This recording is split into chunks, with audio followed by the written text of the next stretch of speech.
We are on the record. This is the videotaped deposition of Alex Jones. Today's date is November 26, 2019, and the time is 9:17 a.m. Would the court reporter please swear in the witness? Raise your hand. You swear affirm the testimony you're about to give will be the truth, the whole truth, and nothing but the truth. I do. All right. Mr. Jones.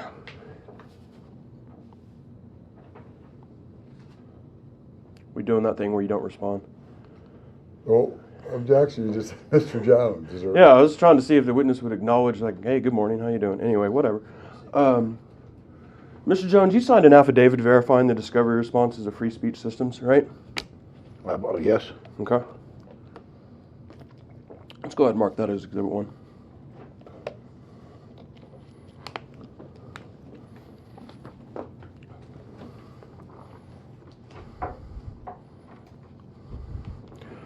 Mr. Jones, I'm handing you what I've marked as Exhibit 1. That's Defendant Free Speech Systems' second amended objections and responses to plaintiff's request for admissions, interrogatories, request for production.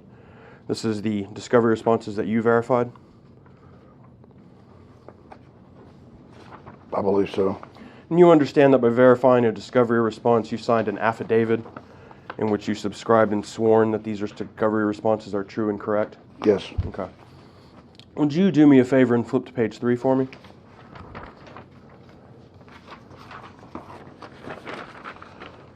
You see where it says interrogatory number 2? Yes. Okay, and that states, identify by date and title every article or video discussing the Sandy Hook Elementary School shooting created or published by Free Speech Systems, LLC, which is not already listed in the declaration of Brooke Benskowski. Did I read that correctly? Yes. Okay. I want to talk to you about videos first. It's true that on November 7th, your company produced to me 42 videos of Sandy Hook in the title. Is that correct? Is there somewhere I read that? No, I'm just asking you. I don't know. Well, at some point when those videos were produced, you are the one who verified these, in the last sentence here, the InfoWars videos produced on November 7th, 2019, correct? I know they got videos together and gave them to you. I believe, yeah.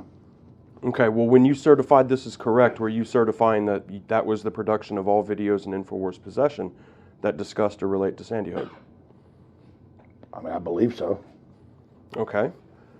It's true that after I sent a letter saying that that's not true, that those weren't all the videos, that on November 14th, you produced an additional 12 videos to me. Isn't that correct?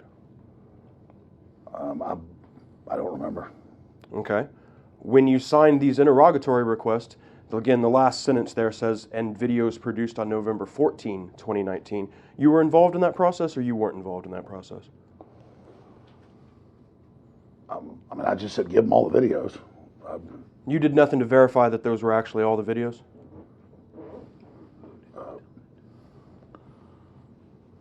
I mean, I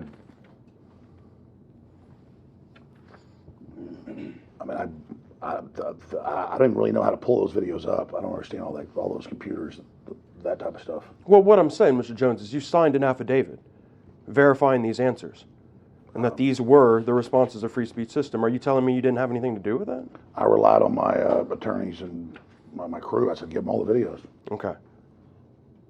Who did you say that to? Objection. Don't relay any conversations you had with counsel. Okay. I can't relay that. Okay. Did you give any instructions to any members of your staff? Just to comply with, give you all the videos. Okay, so you did talk to your staff about the production of videos.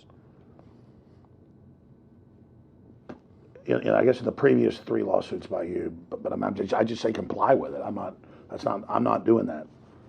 Well, what I'm asking you is when you got these discovery responses in this case, and when you executed an affidavit on September 24th of this year, who'd you talk to in terms of your staff?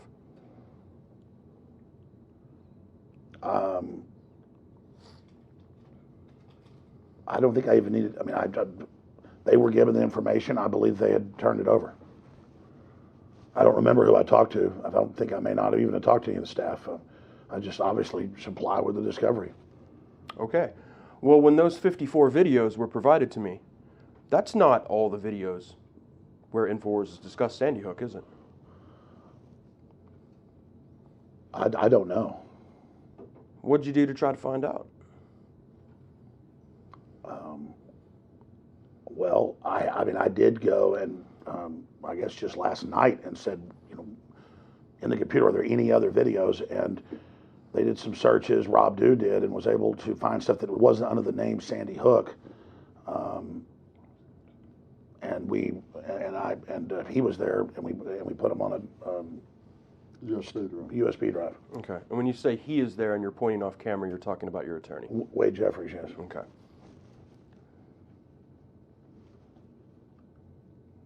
So, in other words, first of all, in response to my question, those 54 videos that were produced on November 7th and November 14th, those were not all the videos that discuss or relate to Sandy Hook. Yes. That's true. That's not all the videos. We discovered that, yes. Okay.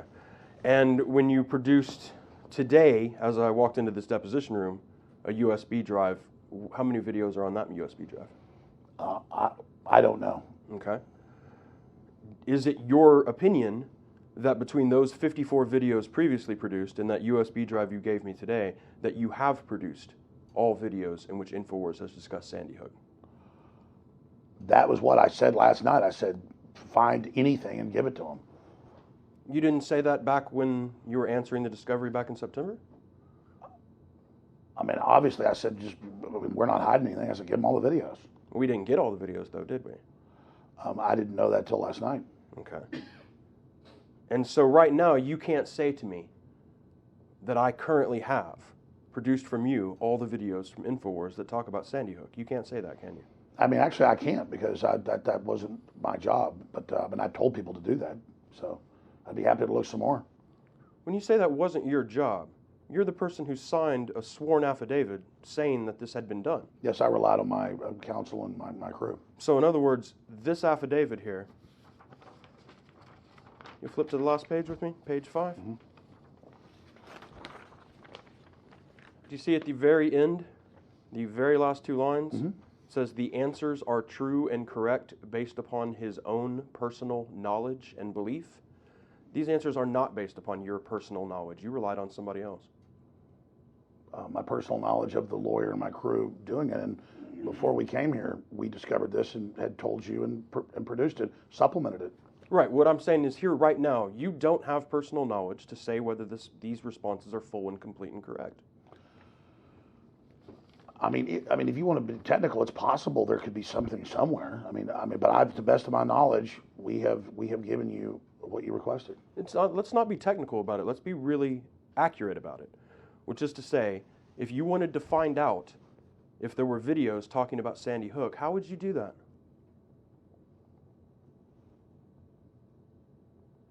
We would have to do what we did and search for things that don't have any of those names in it.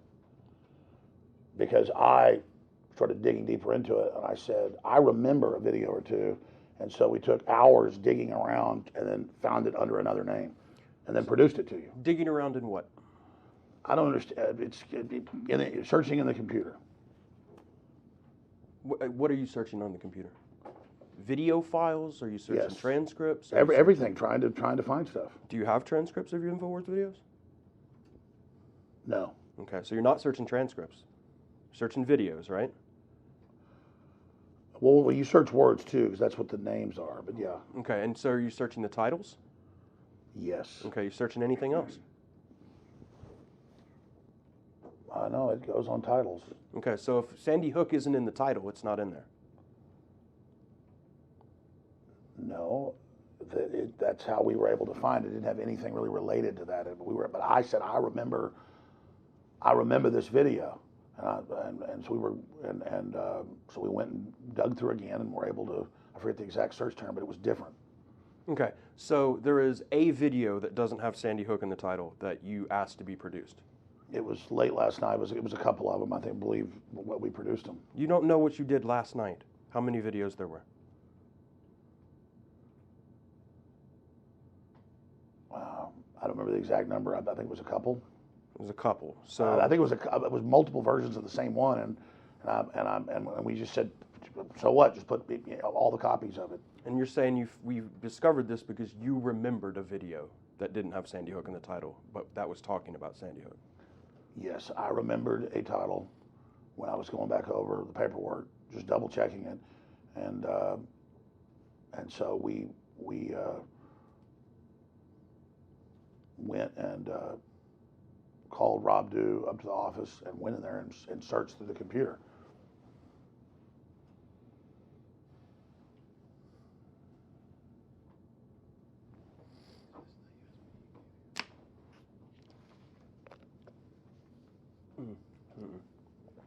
No, I'll show you later.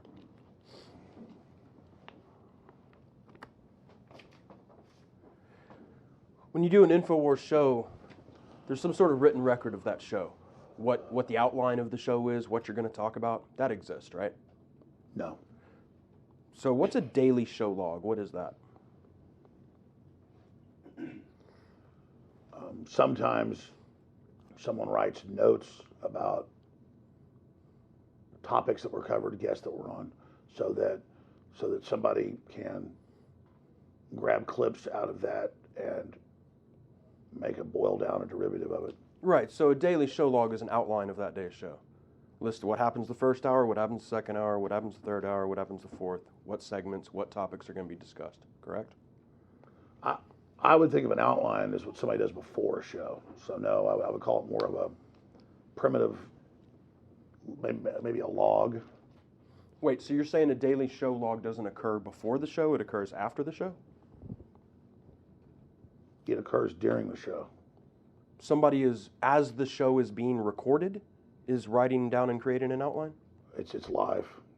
Okay, so as the are all InfoWars videos live or some recorded? Well, you were saying the daily show is live. Okay. I mean, I guess every once in a while parts of it are recorded. Okay. So when is the daily show log created? As the show's being made. Who creates it? Just one of the people that's in there during the live show, usually a producer or just someone that makes notes. Okay. So first of all, your testimony is that a show log is not distributed to employees in advance of the show. No. Okay. Second is, if you were to search those show logs, you could discover all the videos that talked about Sandy Hook, couldn't you? No. Well, they certainly mention the topics you're going to talk about on the show, right? No. So in your testimony, if we were to go look in InfoWars production, the documents that you produced, we wouldn't find daily show logs which list that Sandy Hook is being discussed that day. The log is made. It's not really a log. It's just to mark interesting things that went on during the show, or like an interesting caller or things like that. I mean, that's basically it's just something to make boil down like best of things out of. So that's what I'm trying to explain, is that we only started doing it a couple of years ago. That's nothing. Well, okay. When you say a couple years ago, so would there be daily show logs in 2015? No. So those don't exist? I don't believe so. No, I think we started like in 2016. Okay. If you had daily show logs that mention that Sandy Hook was discussed on the show, you should be able to produce those videos, correct? It depends. A lot of the live show was only archived on YouTube, and so then that was taken down. Okay. And between April 4th, when you were given first notice that these lawsuits might be filed, and when your YouTube account was taken down later that summer, you took no efforts to save all those videos? There was over 30,000 videos. No, we didn't save those videos, most of them. Okay. So most of those videos you allowed to be lost when that happened? Objection form. No, I didn't take the YouTube channel down. Right. I know. I understand that. But before your YouTube channel was taken down, but after you were sued, you took no steps to preserve any of those videos?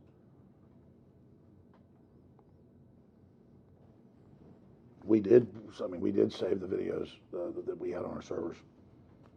That's not what I'm asking you, though, is it? When you talk about the videos that were lost, that you don't have, because the YouTube channel was taken down, and the only place you had them saved was natively on YouTube, you don't have those videos. And so, by extension, I don't have those videos, correct? No, those videos were duplicated on other people's channels. I've seen what you guys have. You have basically everything we ever talked about that. Am I asking you if we have basically everything, or am I asking you if we have everything? I don't know if you have everything. Okay. You don't know if I have everything, I correct? don't. Let's talk about articles. You know how many articles you produced to me that InfoWars did about Sandy Hook? I don't know. You know, it was about several hundred pages, though, right? I don't remember. Well, why don't you take a look at page 3, what you swore to?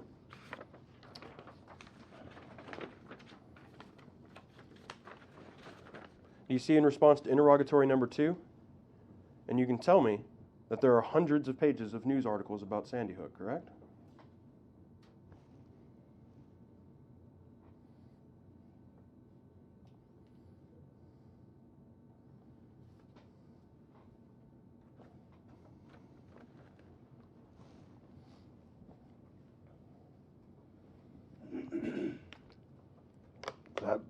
I'm not sure what these numbers mean, but I guess that means 327.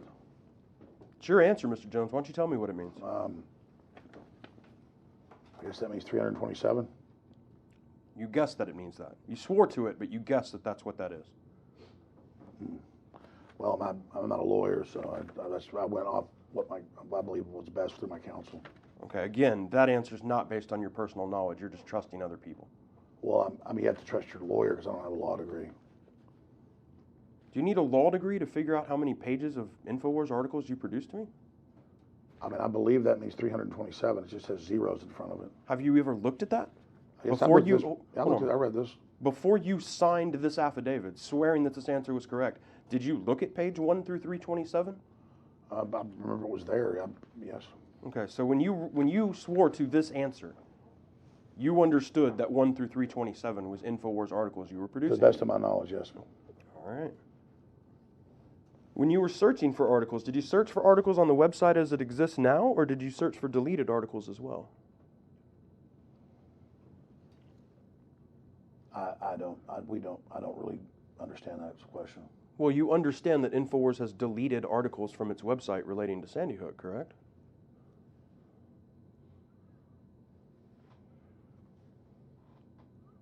I don't know that. Okay. So do you know if the search was done on the website as it exists now, or was it a backup of the website as it always existed? I don't know. I don't understand. You understand that there's a website on the internet, Infowars.com. Yes. It's published live. Anybody can go there and look at it. Yes. Okay. There, I assume that the total content of everything that was ever on the website, whether it's there now or not, is saved somewhere, right? I believe so. Okay. Was that searched?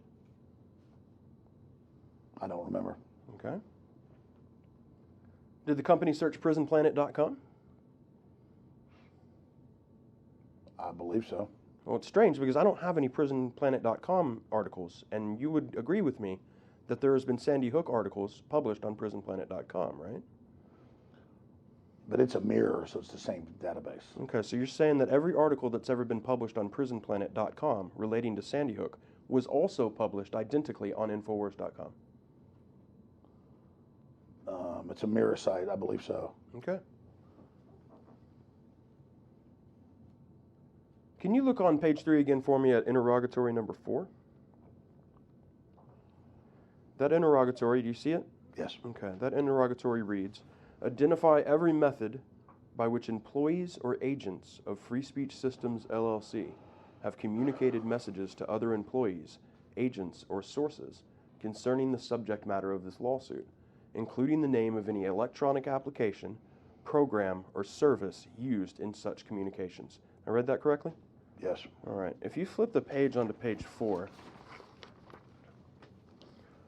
you will see at the end of this answer, after all the legal objections, that it states the methods by which employees or agents of Free Speech Systems, LLC have communicated messages is via email, telephone, or verbally. I read that correctly? Yes. That answer's not true, is it? That's false testimony, right? Well,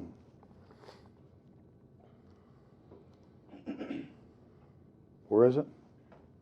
Which one? I'm talking about on page 4, your answer at the very top of page 4. That answer is not accurate. That is false testimony. Objection form.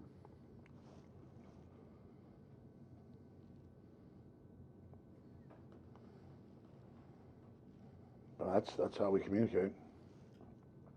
You're saying you're going to testify here under oath you've never received a text message relating to Sandy Hook?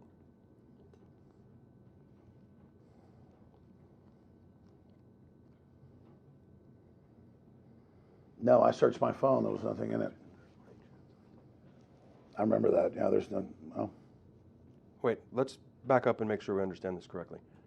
First, you're testifying that what you're saying right now is you searched your phone. Yeah, there was nothing in there. I remember doing it, yeah. Okay. First, let's go back to the original question. Regardless of what's in your phone right now, are you saying you've never received text messages relating to Sandy Hook? No, not that I remember. Okay. What did you do to try to verify that? Was it just looking at your phone? Yeah, I mean, you can search to the top. I've never talked about it. Okay. I've seen in court filings that you frequently destroy your cell phone. Is that true? No, I've gotten new cell phones. Okay, so if it was said in a court filing you frequently destroy your cell phones, that's not accurate. That wasn't true. Whole of destroy, you mean like it gets in the lake or whatever? I've lost them. No, I mean intentionally destroy. You haven't never done that?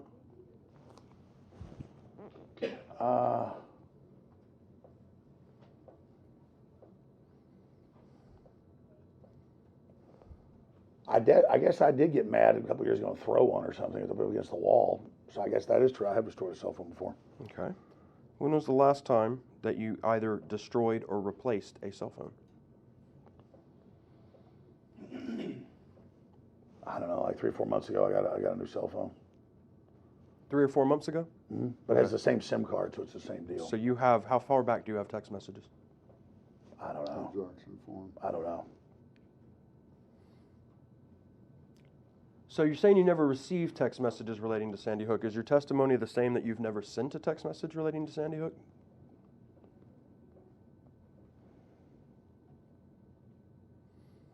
I mean, I've like said like talk to a lawyer like meeting about it or something, but I don't sit there and talk about Sandy Hook. It's not my identity. I very rarely talk about Sandy Hook, period. Okay. So your testimony is you've never sent a text message relating to Sandy Hook to a fellow employee or a source or somebody outside the company? No, other than, I mean, I think I've talked about meetings with lawyers about it, and that's it. Okay. You're also saying you've never sent messages over any kind of internal messaging application to a member of your staff about Sandy Hook? Internal messaging system. Mm-hmm. I don't know of any other systems. You mean you don't? Are you saying you don't know what an internal messaging system is, or InfoWars doesn't have any? I don't know of any internal messaging systems other than like a calendar. Do you know what Yahoo Instant Messenger is? Yes, I haven't used that in over 10 years. Do you know what Slack is? I've heard of it. Okay. Both of those are things used inside InfoWars, right? No, I mean, I haven't used, I mean, God, it's probably longer than 10 years since Yahoo Messenger. I mean, we used to use that a long time ago, more than 10 years ago. What do your staff use to send messages to each other in terms of internal applications? Do they use Slack? I don't know. I've heard that name. Wait, hold on, let's back up here. When you say you don't know if they use Slack, when you had to answer this question about what methods of communication were used by members of your staff among each other and with sources, what exactly did you do to find that out?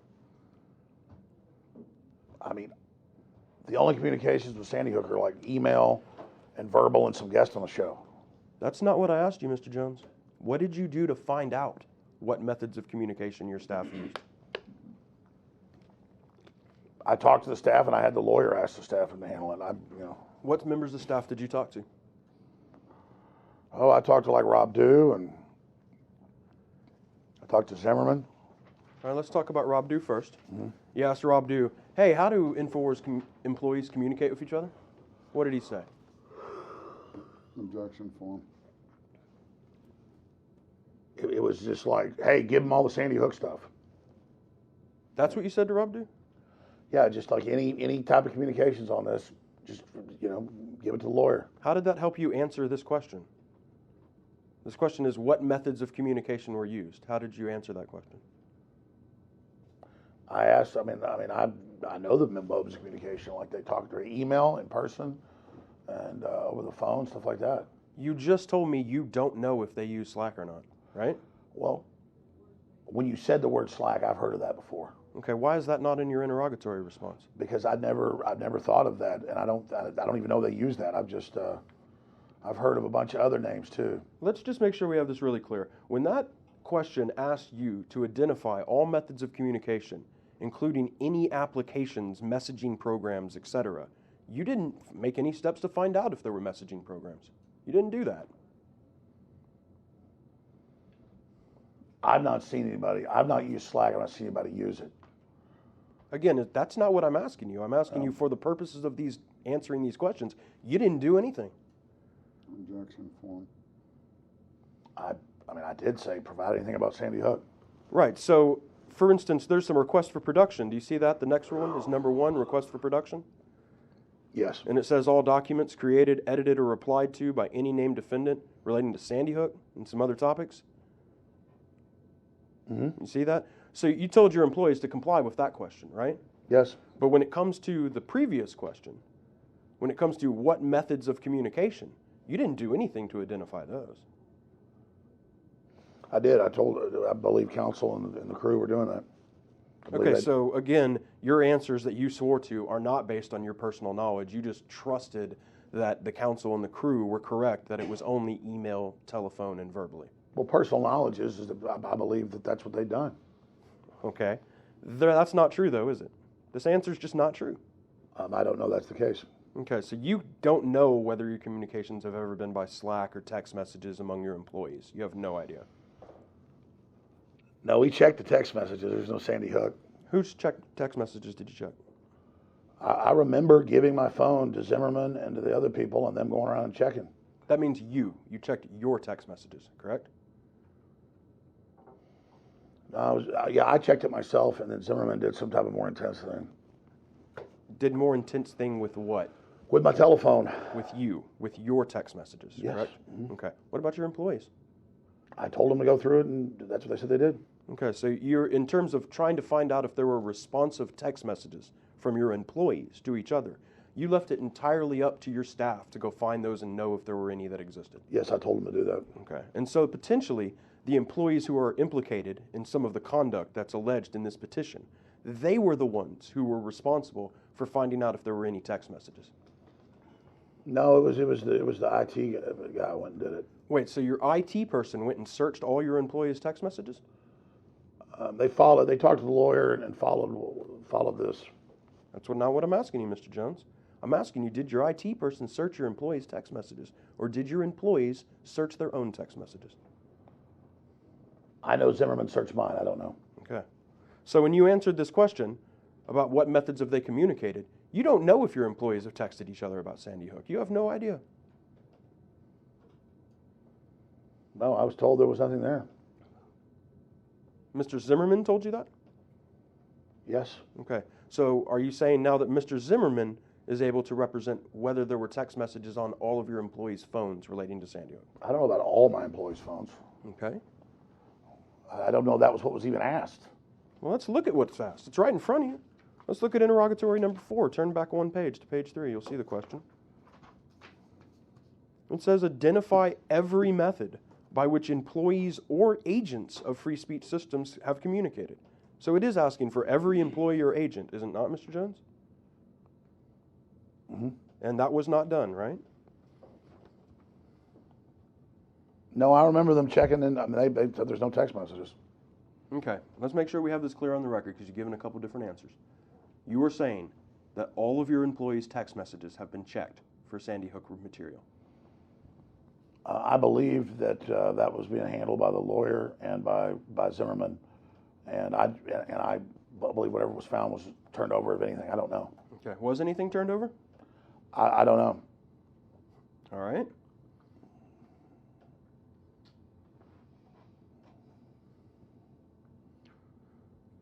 Let's talk about request for production number 3 on page 4.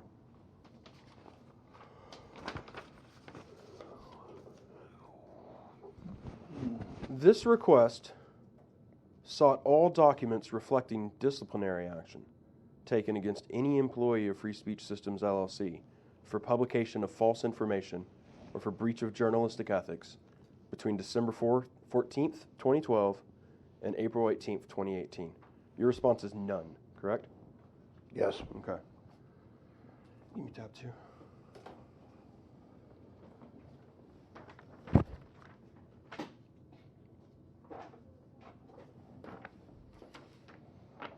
Now, Mr. Jones, if you let's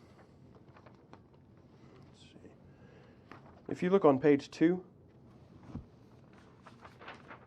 you see where it says a certificate of service? Yes. And then the last line says November 20th, 2019? Yes. Okay. You remember you actually verified a previous set of interrogatory responses about a week earlier. Do you remember that? Yes. Okay. Mark that as 2.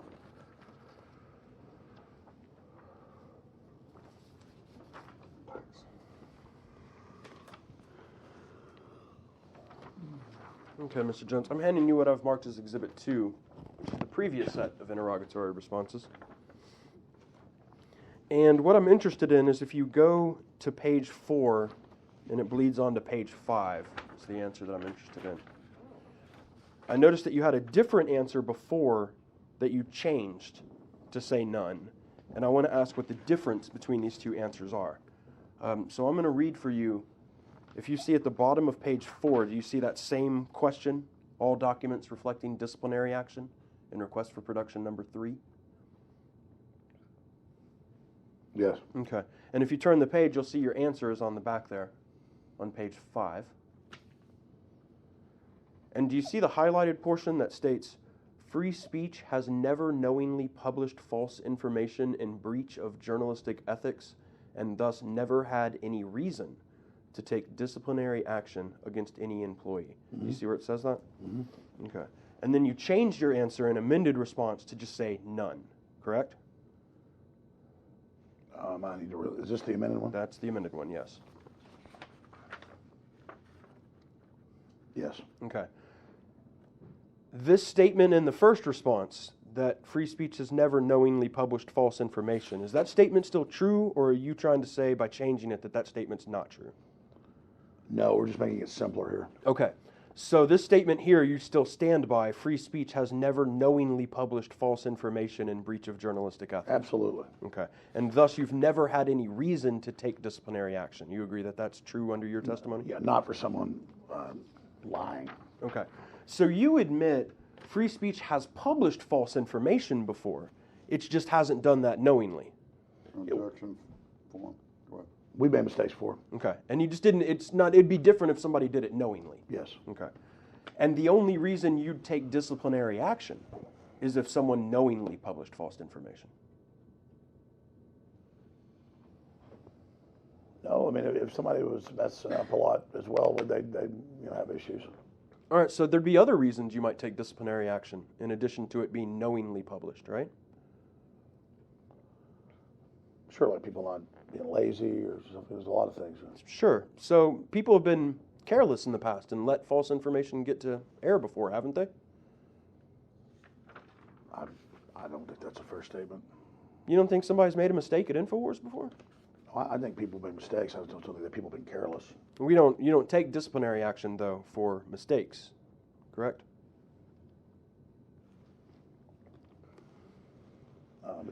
We've taken corrective measures. Talk to people.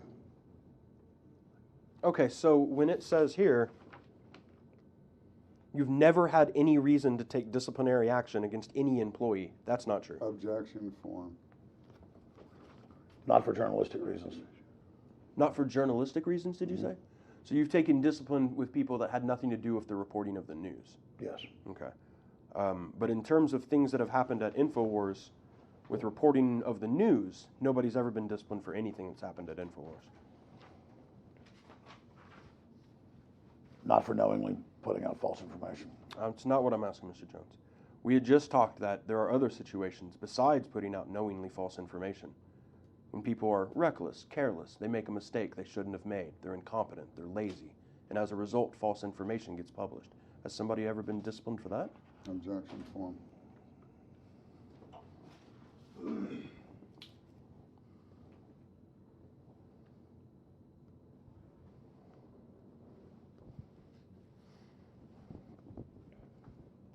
Was that a question? Yeah, absolutely. I don't understand the question. Okay. I can see it. I can see it. You can't read it. Yeah, I can get close enough.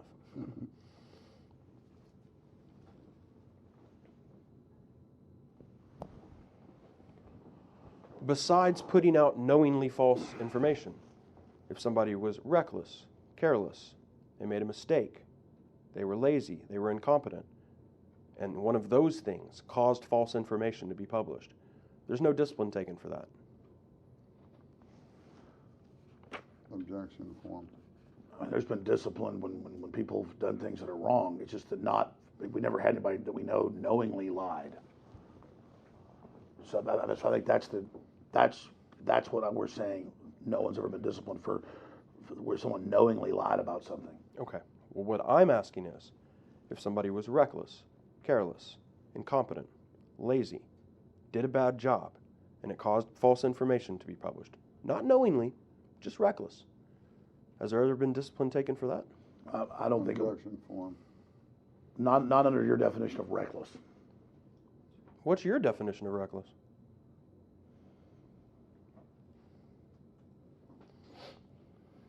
Not what we're doing. I'm not sure what that means. What do you mean? What does reckless mean to you? I mean, reckless would just be with no regard. Okay. What if somebody is careless? Is that different than reckless to you, or is that the same thing? No, I mean, I think careless is a form of recklessness. Okay. If somebody does that at InfoWars, do they get punished? Yes. Okay. Has that ever happened? I'd have to refresh my memory. Huh? Well, when these questions asked you to do that, didn't they? These questions asked you, has anybody ever been disciplined for the publication of false information? Has that ever happened? Or did you not refresh your memory when you were answering these sworn questions? Hold on, let me read it again. Sure. Where was that? Request for production number 3 at the bottom of page 4.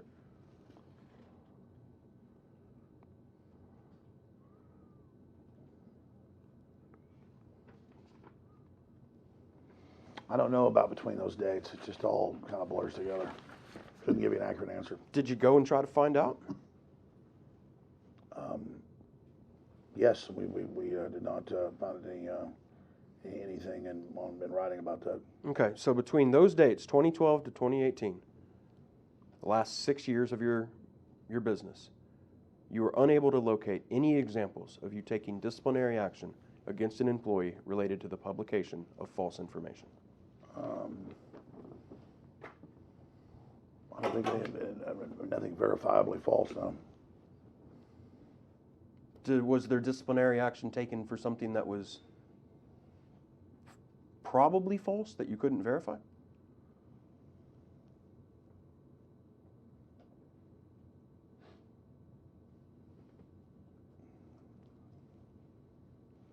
I'd have to consult my files. I'd have to look into that more. I don't know about.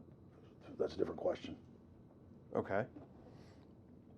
You say nobody at InfoWars has ever breached journalistic ethics, correct?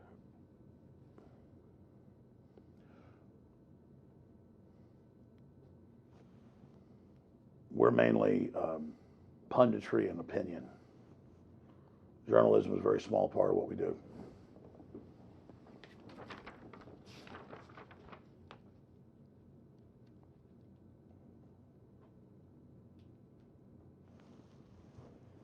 Okay, this answer here disclaims that false information has ever been published in breach of journalistic ethics. Do you stand by that answer, or do you not stand by that answer? I stand by that answer. Okay, so nobody at InfoWars has ever breached journalistic ethics causing false information to be published? Not knowingly. Okay. So people have unknowingly breached journalistic ethics? Well, that would be according to whose point of view you're looking at. I'm asking your point of view. Has anybody at InfoWars ever breached journalistic ethics? Not that I have in front of me. Okay. What if someone at Free Speech Systems wanted to say on air, Sandy Hook Elementary School had actually been shut down and wasn't an operating school? What has to happen in order for that to be said on air? Well, generally that would be someone talking about what other people were saying and why people were asking questions and some of the claims that were out there. Okay, let's say they wanted to make that claim factually. They just wanted to say that sentence. What has to happen? It would just depend on the context of where about what was said and what was said around it. All right, well, let's just assume nothing was said around it. That's all they wanted to say. You have a reporter, and that's the thing that they wanted to say during a broadcast that you were doing. I can't respond to hypotheticals. Okay, so if somebody was to come to you before a show and say, Mr. Jones, I want to say this on today's show, you can go, well, that's hypothetical. I can't tell you whether you can or cannot say that. That's hypothetical as well. Okay. So basically, anybody can say anything they want to on your show. They don't need to get prior permission from you. Objection form. It is a call-in show. That there is no prior constraint on the callers and on many of the guests. Let's talk about employees. You have any kind of prior restraint on anything employees say on your show? Yes, I don't want people to say things that they think are false. I wouldn't have anybody working for me that's like that. All right. Well, let's say you have a factual claim an employee wants to make on the air, or that you want to make on the air. What has to happen before you make a factual claim on InfoWars?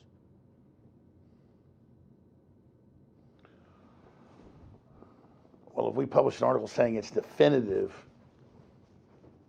that X, Y, and Z happened, then we'd want to have, proof there so that the viewers and listeners could, see that for themselves. But generally, we're talking about events and what other people are saying, and we're just covering news events that aren't even being contested, or we're covering, what the public thinks, like a Jeffrey Epstein thing. Like people don't believe that he killed himself.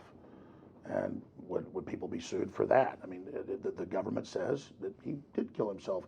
Most people don't believe that's true. And so nowadays, the establishment doesn't want you to be able to say that. They want to be able to sue you to make you believe the official story and not question it. Okay.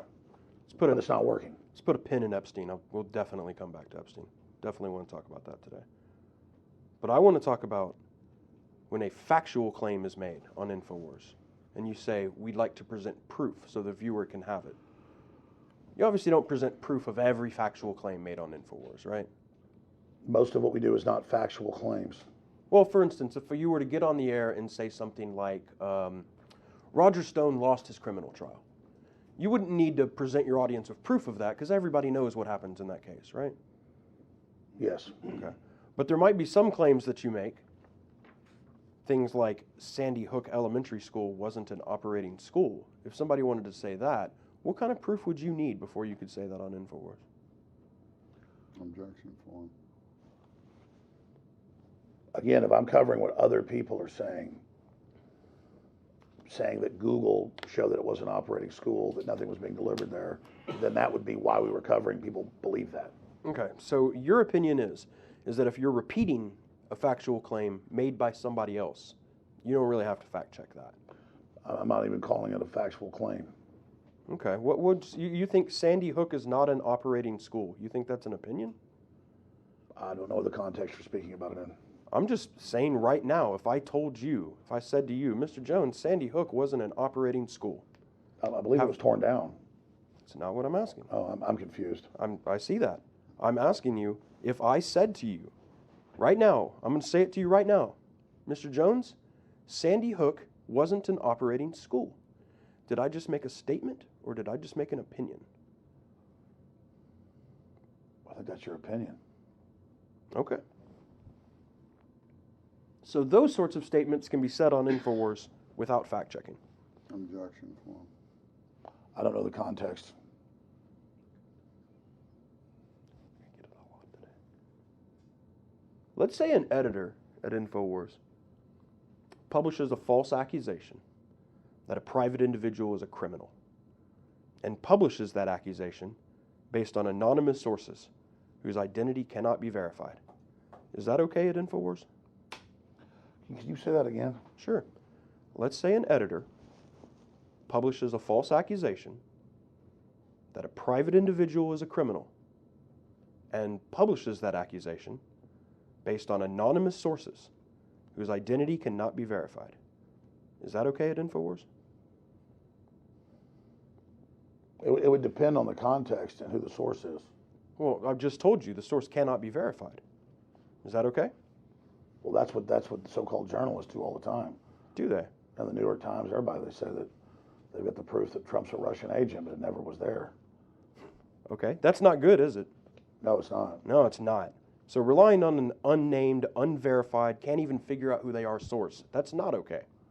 Well, Daniel Ellsberg was an unnamed source for years. No, if you know who the source is and you know that they're a good source, then you have to protect that source. That's totally different, right? Let's say the reporter knows the identity of the source, Oh, you're but the talking about- public doesn't. Oh, I'm- sure. Okay. So let's back See, up. I don't again. understand your question. Right. So let's back up again. Let's try it again.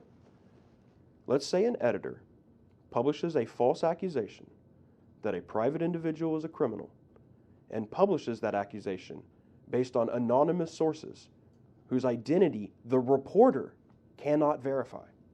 Is that okay? Or is No, that bad? that's quite a mouthful, but I think what you're saying is they know it's not true. That would not be good.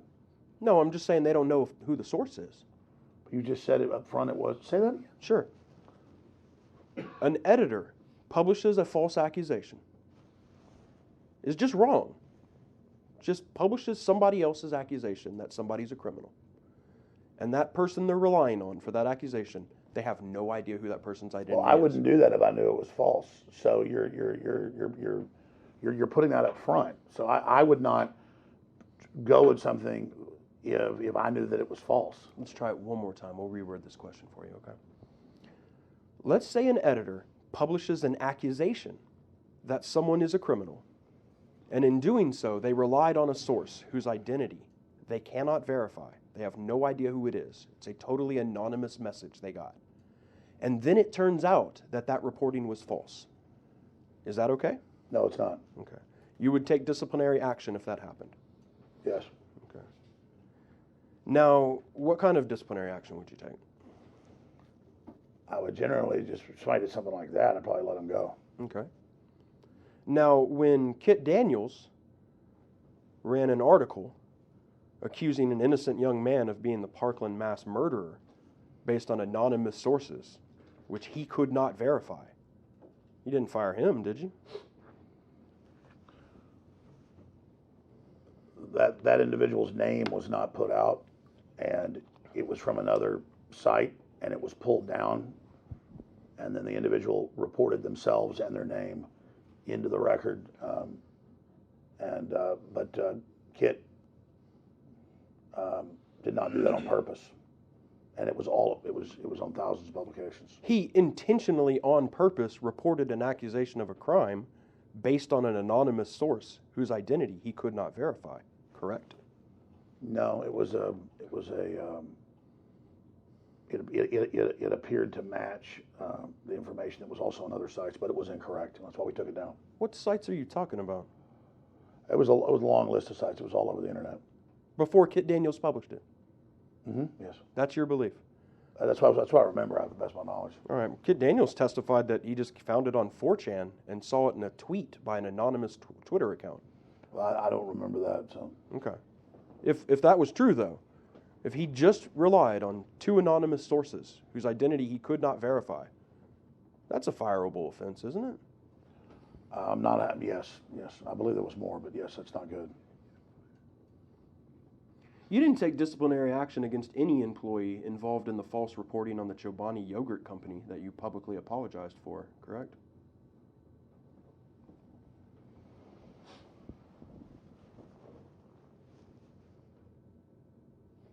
That was a publicity stunt by Chobani Yogurt, and there was no money. It was all just, there were migrant workers being brought in. There were rapes in the area, but technically the company itself wasn't doing it. It was the owner and the Federal Reserve Board member. Didn't David Knight tell you explicitly that there were no rapes? That was false? I don't remember what you're talking about. Okay. You didn't take any disciplinary action against any employee involved in the false reporting on Pizzagate that you publicly apologized for? Objection form. No, the Jeffrey Epstein blackmail rings are real. When your reporter, Owen Schroyer, tried to falsely connect the Austin pizza restaurant East Side Pies to a pedophile ring, you didn't take any disciplinary action. Correct? Objection form. I don't know. I'm not know the specifics what you're talking about. You've never taken any disciplinary action against any employee for any of the false things said about Sandy Hook on InfoWars, correct?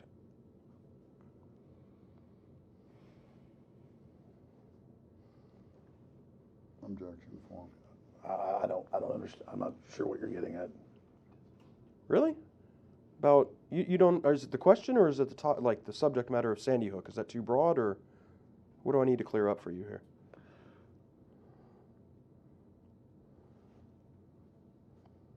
I mean, I just don't understand the question. Sure. So you understand what disciplinary action is, right? Yes. You understand what the coverage of Sandy Hook by InfoWars. You understand what that is, right? Mm-hmm.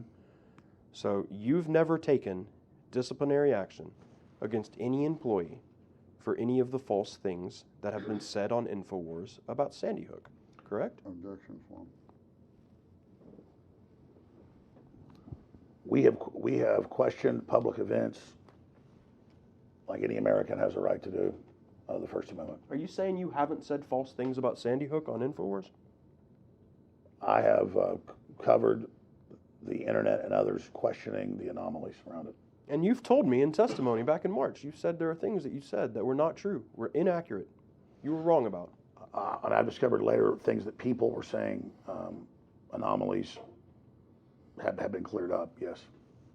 So the things you said were false, right? Not the things I said, the things I covered that other people were saying. Okay. The questions. Let's put it this way. The things that you repeated from people like Wolfgang Halbig were false. I'd have to go through the specifics. Can we go through the specifics? We will, but I'm asking you right now generally. There have been things Wolfgang Halbig have said that you repeated that were false. I'd have to see the specifics. So you can't just admit that generally right now. I'd have to see the specifics. Okay. Let's talk I have some questions about a couple of your employees. And the first one is a gentleman named Buckley Hammond? How do I say that? Hammond. Okay. Buckley Hammond, that's your cousin, right? Mm-hmm. Okay. What's his job at InfoWars? He doesn't work at InfoWars. Okay. Has he ever worked at InfoWars? Yes. Okay. What was his job at InfoWars? It was IT infrastructure. Okay. What dates did he work at InfoWars? I don't remember the exact dates. Okay. When did you imagine he very recently stopped working for InfoWars. A couple years ago. Okay. Do you know what his opinion was of your Sandy Hook coverage? I don't know. Okay. Let's talk about Jerome Corsi.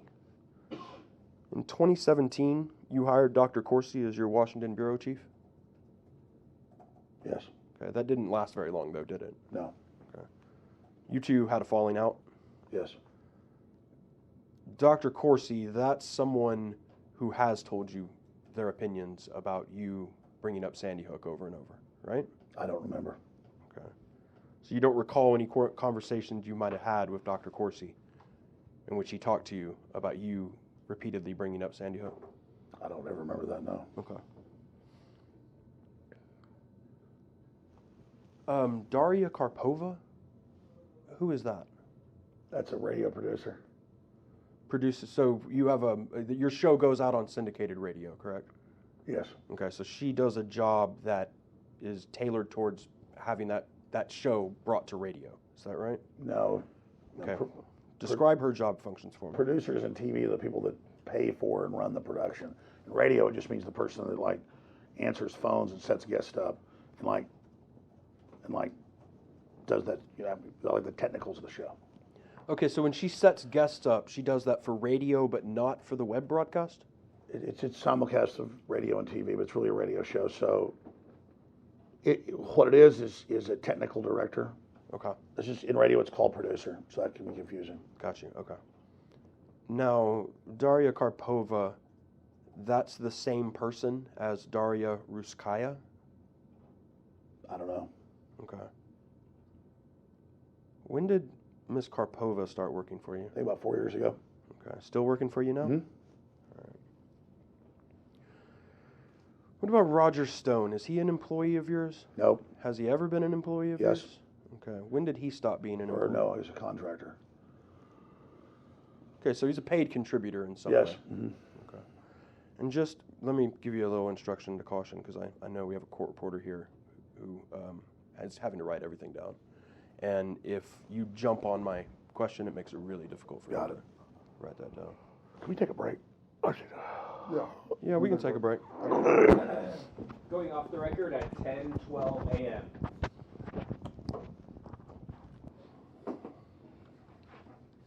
We are back on the record at 10:27 a.m. Mr. Jones, we were talking about employees and agents of InfoWars, and I want to ask you about a gentleman who I'm going to show you in Exhibit 3. You recognize that gentleman?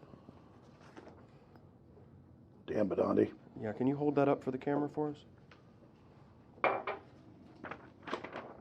Can you hold that a little higher so we can zoom in on that? Okay, that's Mr. Badandi? Yes. All right, thank you, Mr. Jones. That's the man that InfoWars sent to Newtown to report on Sandy Hook in 2014, correct?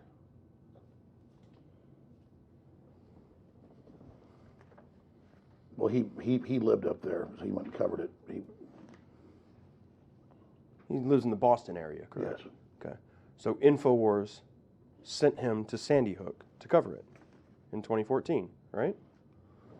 Not exactly. He had his own separate radio show from us. Okay, but he did reporting for InfoWars in 2014 in Sandy Hook. We had him on as a guest, but he wasn't working for us then. Okay, he wasn't your reporter? Not technically. You described him as your reporter. I don't remember that. I may have. Okay. And you sent him to go cover Wolfgang Halbig, correct? I don't remember that. Go ahead and give me tab 4.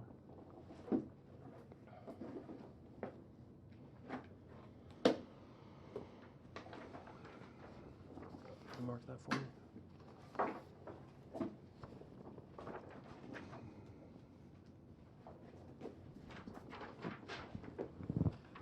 No problem. Mr. Jones, I've handed you what I've marked as Exhibit 4. This is from tv.infowars.com. You recognize this format? Yes. Okay. And this is from your video archives, and you see on the right-hand corner, May 9th, 2014, correct? Yes. The video is an InfoWars video entitled School Safety Expert Seeks the Truth in Sandy Hook School Shooting, correct? Yes. Okay. And that's Mr. Badandi interviewing Mr. Halbig, correct? Yes. And this was an InfoWars episode. Yes. Okay. Wolfgang Halbig, the man he's interviewing, that's a retired school safety officer who sort of got obsessed with Sandy Hook, correct? Yes. Okay. What did you think of Mr. Badandi's work in Newtown in 2014?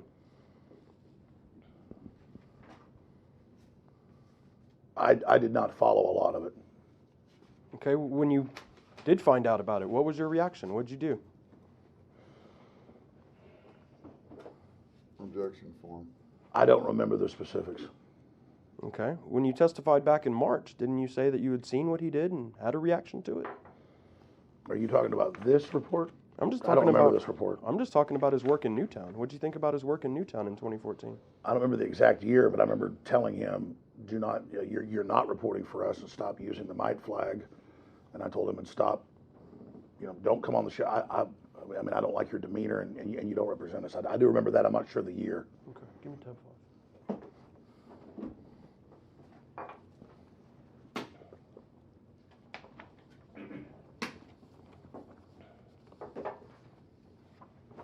Can we mark that?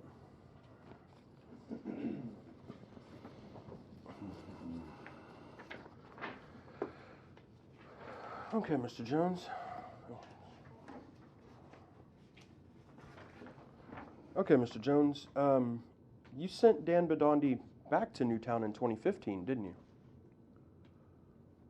I don't remember. Okay. Let me show you what I've marked as Exhibit 5. You're going to flip the page and you'll see a highlighted portion. Do you see where it says, in an interview with InfoWars reporter Dan Bedondi following the hearing? Yes. Okay. And you'll see that this story, if you look back at the front, it says July 7th, 2015, correct? Yes. Okay, so Mr. Bedondi was back in Newtown in 2015, correct? Yes. Back during your prior testimony in March, we watched a video of Bedondi in Newtown following people on the street, accusing them of being liars and criminals. Do you remember that? Yes. Okay. I want to show you right now another video of Dan Bedondi and Wolfgang Halbig in the Connecticut courthouse and a confrontation that occurred, and ask you some questions about it. Can we play? We're going to go ahead and offer. Are we on 6? Yeah. We're going to offer as Exhibit 6 the entire USB drive of videos, and we'll be doing them as 6A, 6B, 6C, etc. Okay. So right now we're going to offer video 6A of the Halbig confrontation on May 28th, 2015. Can you play that for me?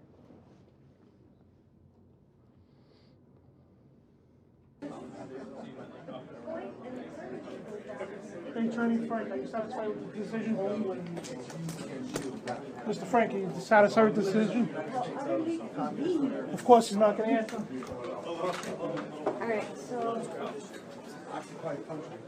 There goes corruption right here. Tell you what, Ernest Urbino, we're gonna find Mr. Urbino and Mr. Monty Frank. And Emil Richmond. Guess what there, Mr. Frank? What do you think? You're protecting all of those people? the Are you squalid protecting should never Emil threaten Richmond? me. Emil Richmond, you're in the synagogue. Should and have you never mentioned the Italian mafia to me. You should take that American flag off your lapel. You should have a communist flag on it. I don't know how you can sit there and listen. I can't help it. This is ridiculous. I mean, there is law, but not when you have a bobblehead that does what he does. That's not right, okay? And he's trying to call you a liar. Basically, he's saying that you didn't do anything right. If you We know listen, the truth, Wolfgang. well, I agree with you. I know you did. This was gonna happen the way it happened anyway. I mean, we knew that they weren't going to change their minds.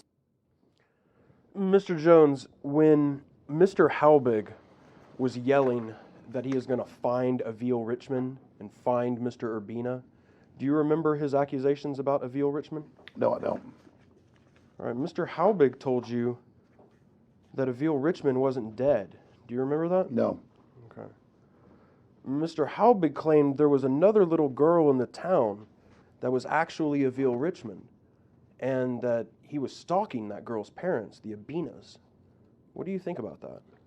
I don't know if that's true. Okay. If Mr. Halbig is going around right here where you can see shouting about Avil Richmond, and he's going to find Avil Richmond, the little girl who died at Sandy Hook, what do you think about that? I don't think that that's good. Okay. You claim that you saw what Bedondi was doing and you fired him because of it, right? Well, I'd have to go back and look at all the times, but he was not working for us then. And he kept doing reports, and then he popped up a few times in the nightly news. And I remember yelling at Dew and other people and saying, you know, tell him to stop doing that. Okay. And don't have him, and don't cover it. In I fact, distinctly remember that. I don't remember the year, whatever, but it was. I never even seen this.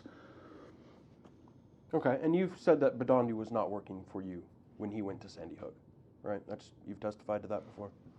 Well, it depends which. Again, it's a long time ago, so I can't speak to it. I just remember telling Dan that he was not doing that in my name. Okay. In addition to Wolfgang Halbig, one of your other sources for your Sandy Hook reporting was Jim Fetzer, right?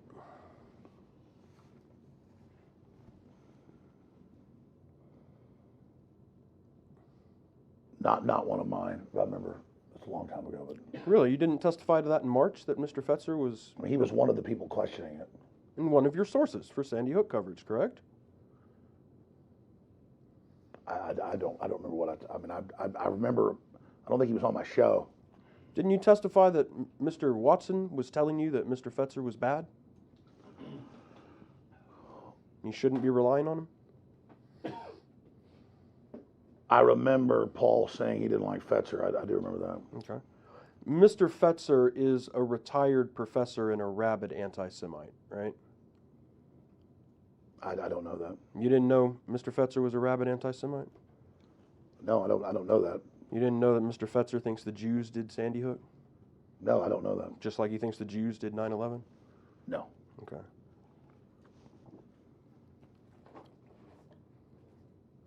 After some time, you say you realized that Halbig and Fetzer were not credible and the anomalies they raised weren't accurate, correct? Some of them, yes. Okay. Talking about Halbig mainly there. I mean, I didn't know Fetzer was saying all that. I didn't agree with a lot of things Fetzer said over the years. Sure. But you kept repeating those anomalies as fact right up until you got sued, right?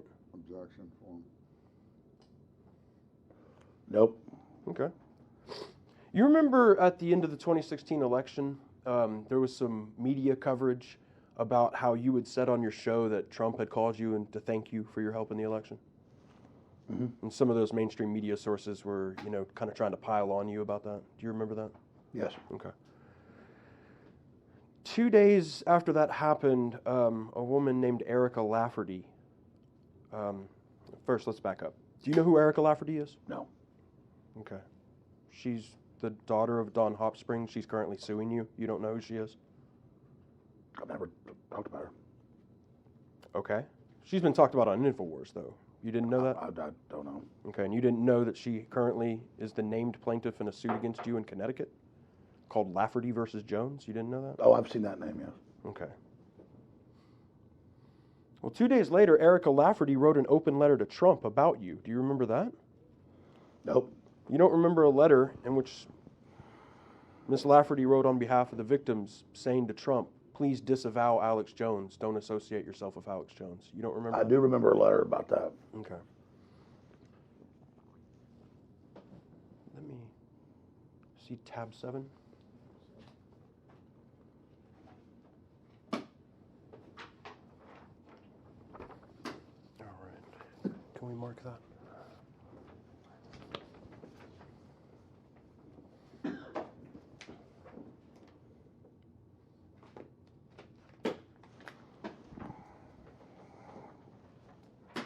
Mr. Jones, I'm going to show you Exhibit 7, just so you can see the letter and what date it was. Do you see the date on that? Yes. Okay. And that is November 16, 2016, Yes. correct? Okay. Again, just another caution to wait until I finish my question before you answer, because he has difficulty writing that down. Can we agree to that? Mr. Jones? Mm-hmm. Okay. 2 days after this letter, do you remember publishing a video which you called your final statement on Sandy Hook? Say that again. Do you remember 2 days after this letter publishing a video which you titled your final statement on Sandy Hook? I remember making a video. Okay. And that was a video that you recorded to specially address this controversy, correct? Yes. Okay. I want to play you a copy of that video. That is going to be Exhibit 6B. The video is entitled Final Statement on Sandy Hook in November 18th, 2016. And this is going to be a little bit of a long clip. So I want you to pay close attention because we're going to talk about every part of it. And I know you don't like it when videos are cut short, so we're going to watch a long piece of this. So again, I caution you to pay attention to here. Thank you. We're going to be watching these videos, okay? So let's go ahead and play that video.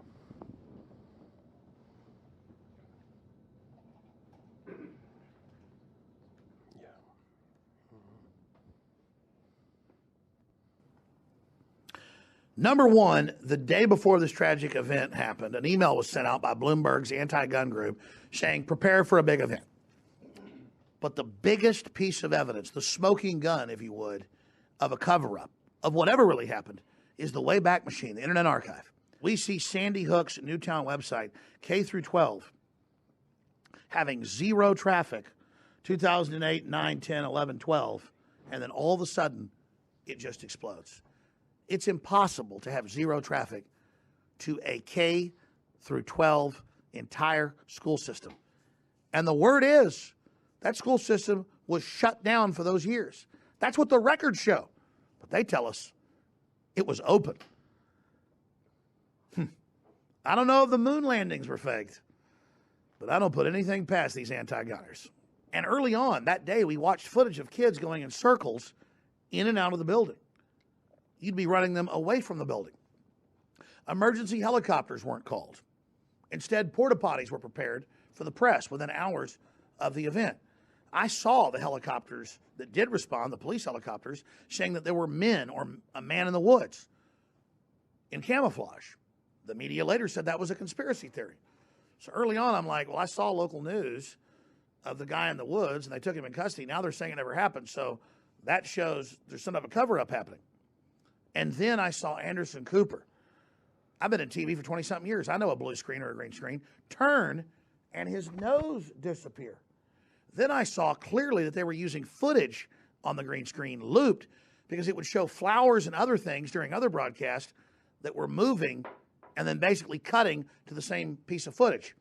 Then I saw CNN do faked satellite interviews with reporters clearly with the same traffic and the same cars right behind them, conducting the interview face-to-face. Then we see footage of one of the reported fathers of the victims, Robbie Parker, doing classic acting training where he's laughing and joking, and they say, hey, we're live, and he goes, oh. And maybe that's real. I'm sure it is. All right, Mr. Jones. Can we mark that?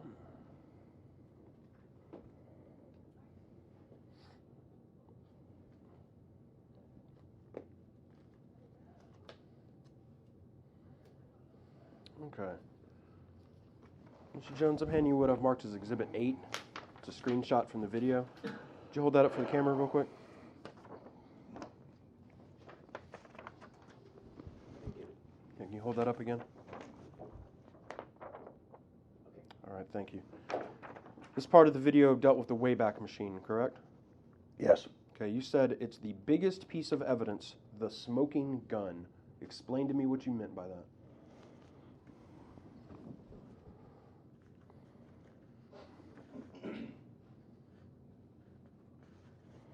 Specifically? Sure, what did you mean by that? Well, there's a whole group of research around not just this, but other algorithm sites and meters not showing any traffic to the school website or food deliveries, things like that for those years. Okay, so you said in the video, we see Sandy Hook's website having 0 traffic. According to this. Right, so the Internet Wayback Machine, do you believe that that shows internet traffic? Is that what you believe? What it shows is what's being archived there. And then there's also, it's a group of not just this, but I'd have to go back to, because that was years ago. Okay. Internet Wayback Machine does not show internet traffic at a school, correct? It shows new material and traffic on a website that's posted. Okay, you're going to stick by, you think it shows traffic, internet traffic. That's what it's measuring. I guess the technical term would be traffic in posting, in activity. Have you ever read the Wayback Machine FAQ, frequently asked questions? Ever figured out what it is? It archives web pages. Right, so there's little crawling robots, little web robots that crawl different websites, and if it hits it, it preserves it in the Wayback Machine, correct? Yes. Has nothing to do with how much web traffic was coming to a particular site. Correct? How much updating of the sites there, that's the traffic. That's a form of traffic. Okay, those little bars there, that isn't a measurement of how many people are accessing the website or how much traffic is coming over the website, is it? The better word would be activity on the site by the people that are posting. So you're saying that the little bars there reflect something other than the Internet Wayback Machine's own web crawling robots and whether or not they connected with the page? I'd have to go back and look at what I was covering at the time. Have you ever Googled why a page might be excluded from the Wayback Machine for a certain period?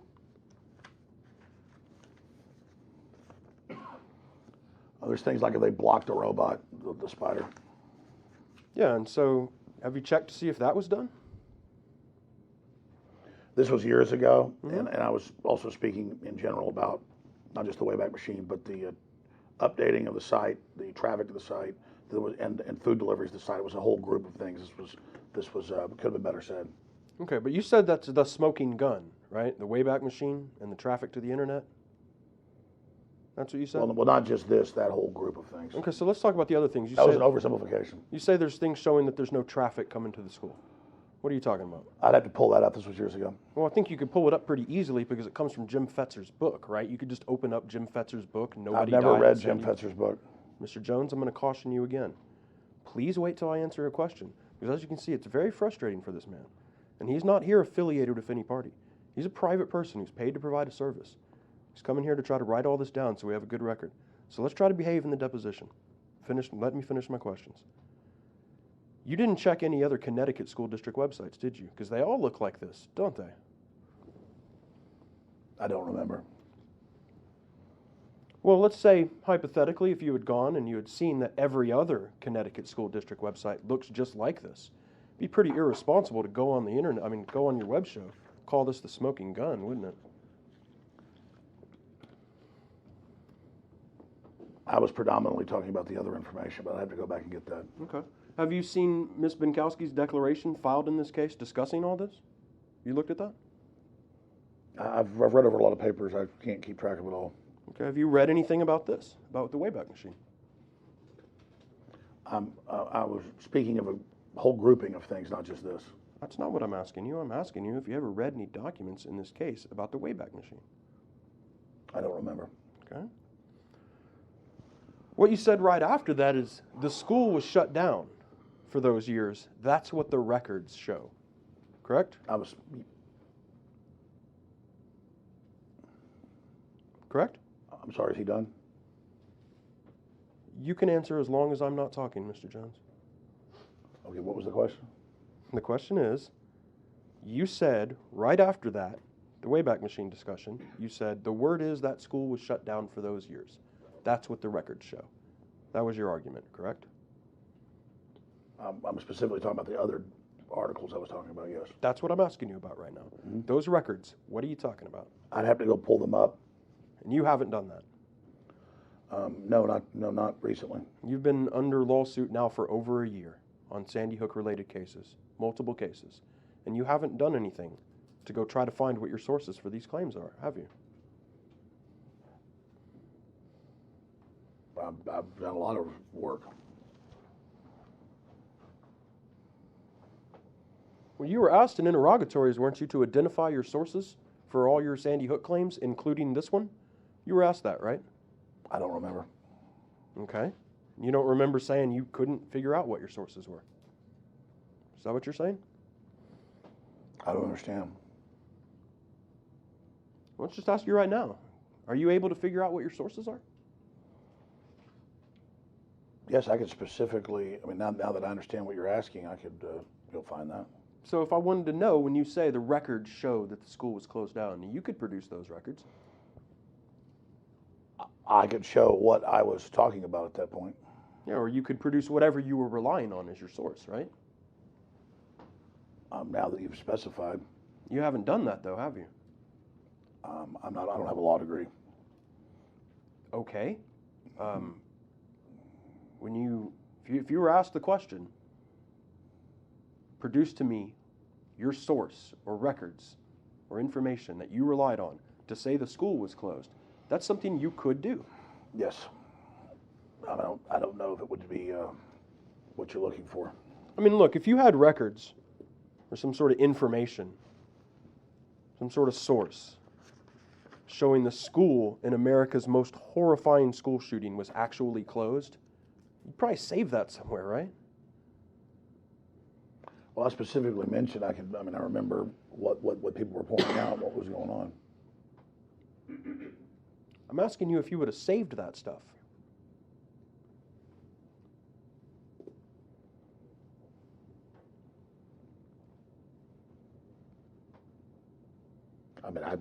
I don't have the specifics here in front of me.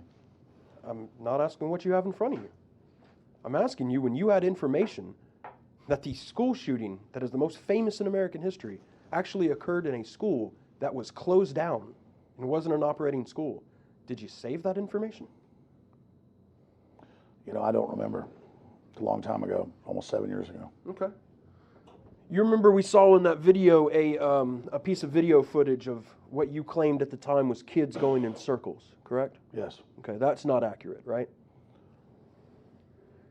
Well, they are going in circles. There's not kids, are they?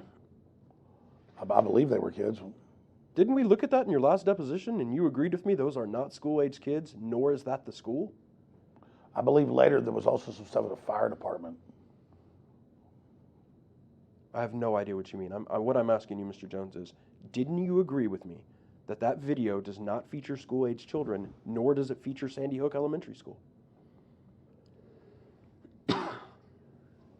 I don't remember that. In fact, in March, didn't you tell me, well, that was the wrong video. We do a live show and people just put up videos sometimes? I remember something about a fire department, yeah. But I don't remember it not being the kids. I'm confused. Unless it was adults? Yeah, we saw a video of adults walking in and out of that building, which wasn't even the school. And didn't you tell me that you wrongly said that that was children and you came to understand that that was false? I remember that conversation. It was one of the reasons you changed your mind about a lot of things. Isn't that what you said? Can you refresh and show me the video again? I don't have the video with me right now. I'm just asking you a question. I'm just trying to accurately answer this.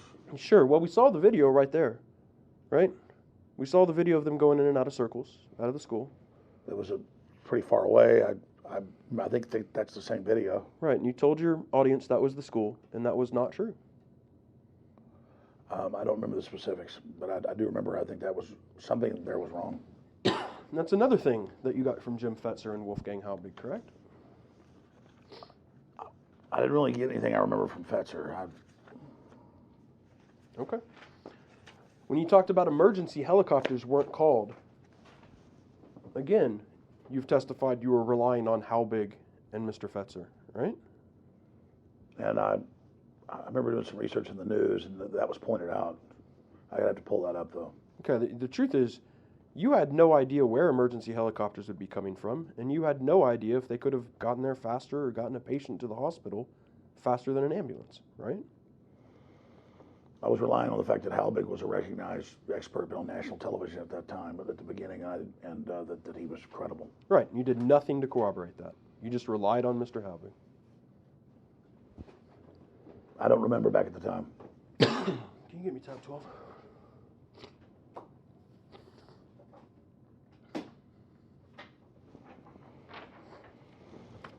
Mark that.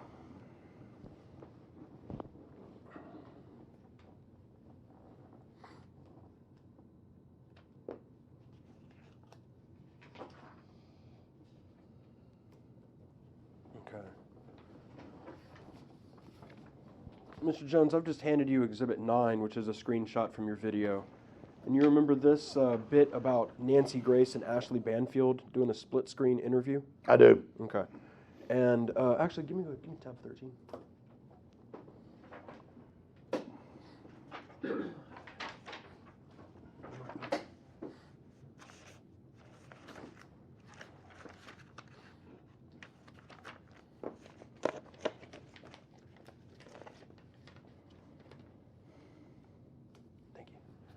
Mr. Jones, I'm going to hand you Exhibit 10, which is a little bit of a higher resolution picture of that from an Atlantic article, just to help you refresh your memory.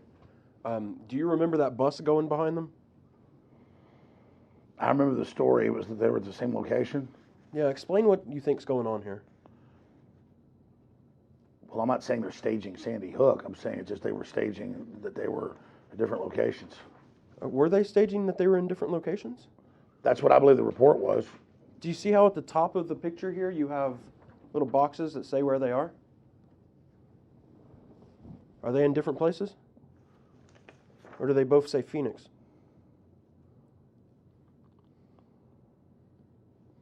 Well, sure, but that could mean they're in different remote locations. Sure, but they're only 40 yards away from each other, right? I don't know. You don't remember what they're covering here?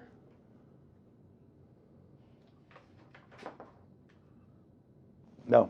So, first of all, we know it's not Sandy Hook, right? They're not covering Sandy Hook.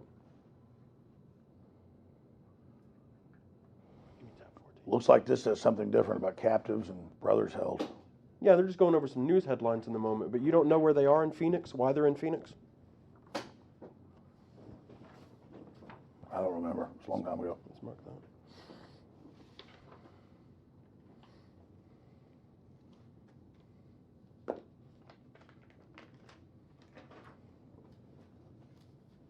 I'm going to show you Exhibit 11 a little bit later in the day. You see the title on the bottom?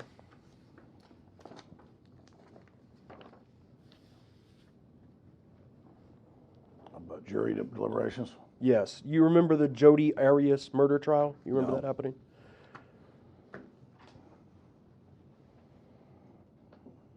You ever seen coverage of different crimes and trials where they're all waiting out in the parking lot for a jury to deliberate, just talking on cable news? Yes. Okay. And that's what's going on here, right? You have a bunch of cable news vultures sitting out in a parking lot waiting for a jury verdict to report on a crime, right? I don't know. Well, have you ever seen that sort of stuff, like what Nancy Grace does? Yes. Okay. Is it surprising to you that 3 of those people have the same building behind them? That courthouse? Is that surprising to you, or? No, I can't tell what that is. If all those people are sitting in the same parking lot waiting for that jury verdict, is that to you evidence that there's some sort of conspiracy behind Sandy Hook? No. Okay. You've seen tabloid-style coverage of crimes on these cable news networks, right? You're familiar with what Nancy Grace does? Yes. Okay. We can both agree Nancy Grace has reported false things on CNN about tragic murders, hasn't she? I haven't really. I don't know that. You haven't made your. You've had some criticisms of Nancy Grace about her false reporting, haven't you? I don't really remember. Okay. Did you know she's been sued multiple times for her false reporting? I don't know that. Do you think people are justified in suing someone like Nancy Grace when she does false reportings on crimes involving their loved ones? I don't know the specifics. I haven't really followed Nancy Grace. I'm just asking you if you think people would be justified suing her if she said false things about crimes involving their loved ones. I'm not judging her. I don't know. I really haven't followed her. Okay. You wouldn't agree with me then that you and Nancy Grace are basically 2 peas in a pod? You do basically the same thing? I don't follow Nancy Grace enough to know what your definition of her or I are. Well, I mean, I'll just tell you, Nancy Grace does really, really reckless tragedy porn. And you do the same thing with the conspiracy twist, don't you? No, I question a system known for continually lying that says that babies were thrown out of incubators that never existed in the DU, and there's WMDs in Iraq when there's not, and then all these, and then the Benghazi stand-downs. We've been lied to so much. Just like most Americans, I question official stories that it's not illegal. What question did you ask in that video that we just watched? What was the question you asked? I was talking about some of the questions people have. What was the question? What question? I heard a lot of statements. Can you tell me what the question was? I was putting out some of the, reasons people question things. You were putting out assertions that were false, that you were using to justify your skepticism of Sandy Hook, correct? I mean, I've been skeptical of all events like Jussie Smollett, the Covington kids, and so many times it turns out what we're being told isn't true. And I've been wrong about things I've questioned before, and I've admitted that, but I've not consciously tried to go out and do that. In fact, you get attacked for questioning things, and but it's something that I think is important to do because we've been lied to so much, and it's really the system's fault for lying so much that people have lost confidence in it. Literally every single assertion you made in that video is false, correct? Not one thing you said in it is true.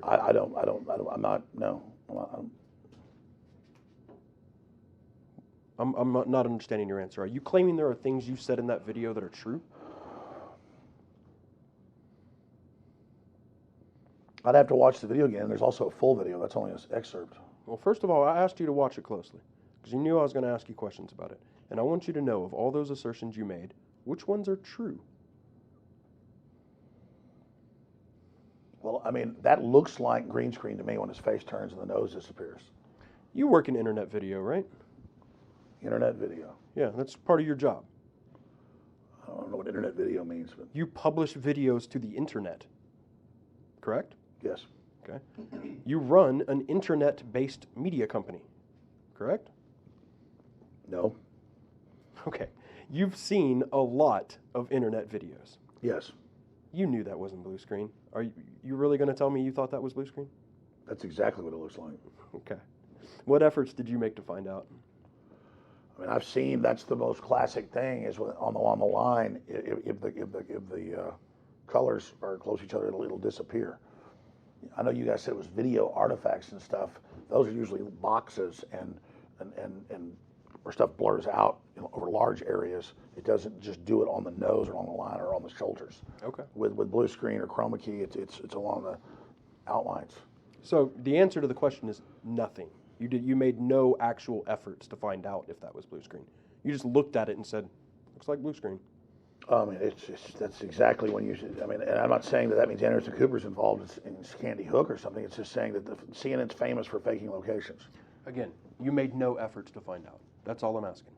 I remember back at the time. I mean, the internet was a lot of folks, people that are familiar with blue screen, thought it looked like that.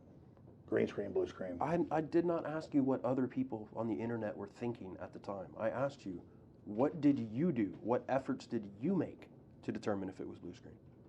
And the answer is none. We did. We went to the original CNN site. I remember we found the clip from them, and it was like that. Okay. It wasn't the version of the video we had.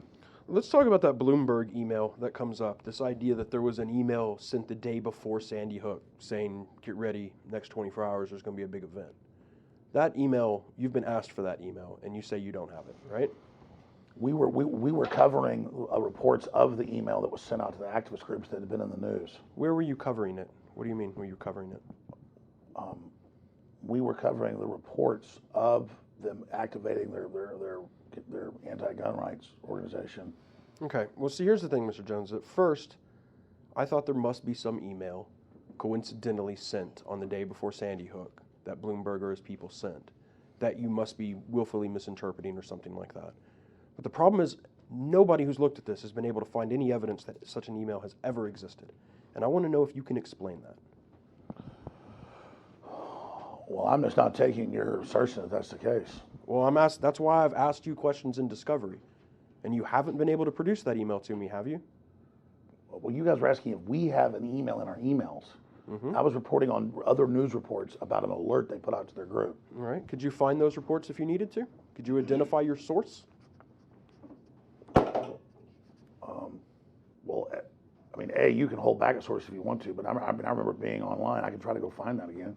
What do you mean you can hold back a source if you want to? What does that mean? I mean, if I have a confidential source on something, I'm allowed to hold back the confidential source for their protection, but that's not what's happened in this case. I remember the news articles about it that we reported on.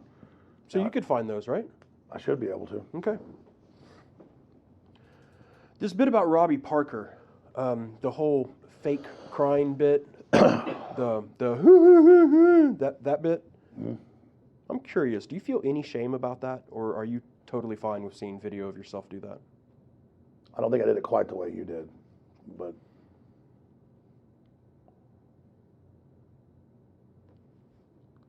do you feel any shame about it, or are you fine seeing video of yourself do that? I did not kill those children. I know the media and everybody wants to make it that way, and I have a right to question things. And the internet saw him laughing and joking and then turning and hyperventilating and starting crying, and that's why people who've been lied to so much by the media began to ask questions, is that real? Because it's also so traumatic that the public doesn't want to believe that terrible things like this could happen. I don't wish any harm against Mr. Parker. I believe he lost his son, but I did not kill his son. Let's back away from what you think you have a right or not right to do on television. Let's just back away from that for a moment. I'm just talking as a human being.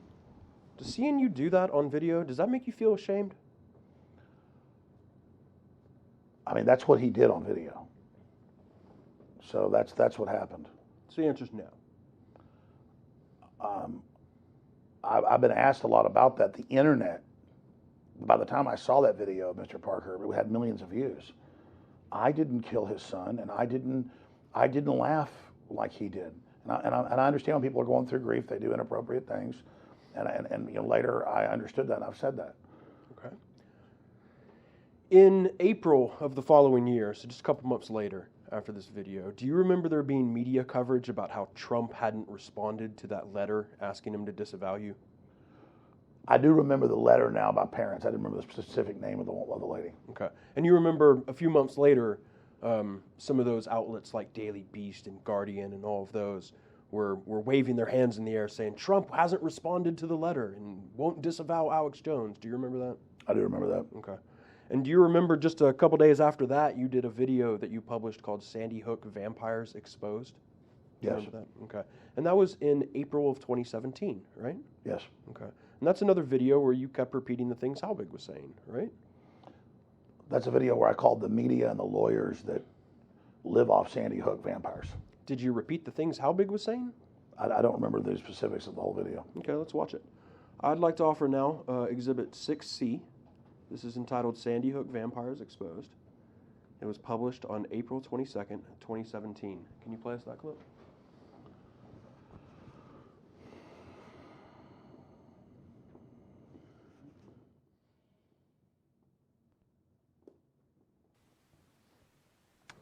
Yeah, hey, Alex. The whole Sandy Hook thing is a quagmire because of the way the media and the officials up there were so secret about everything. And that's where people started questioning.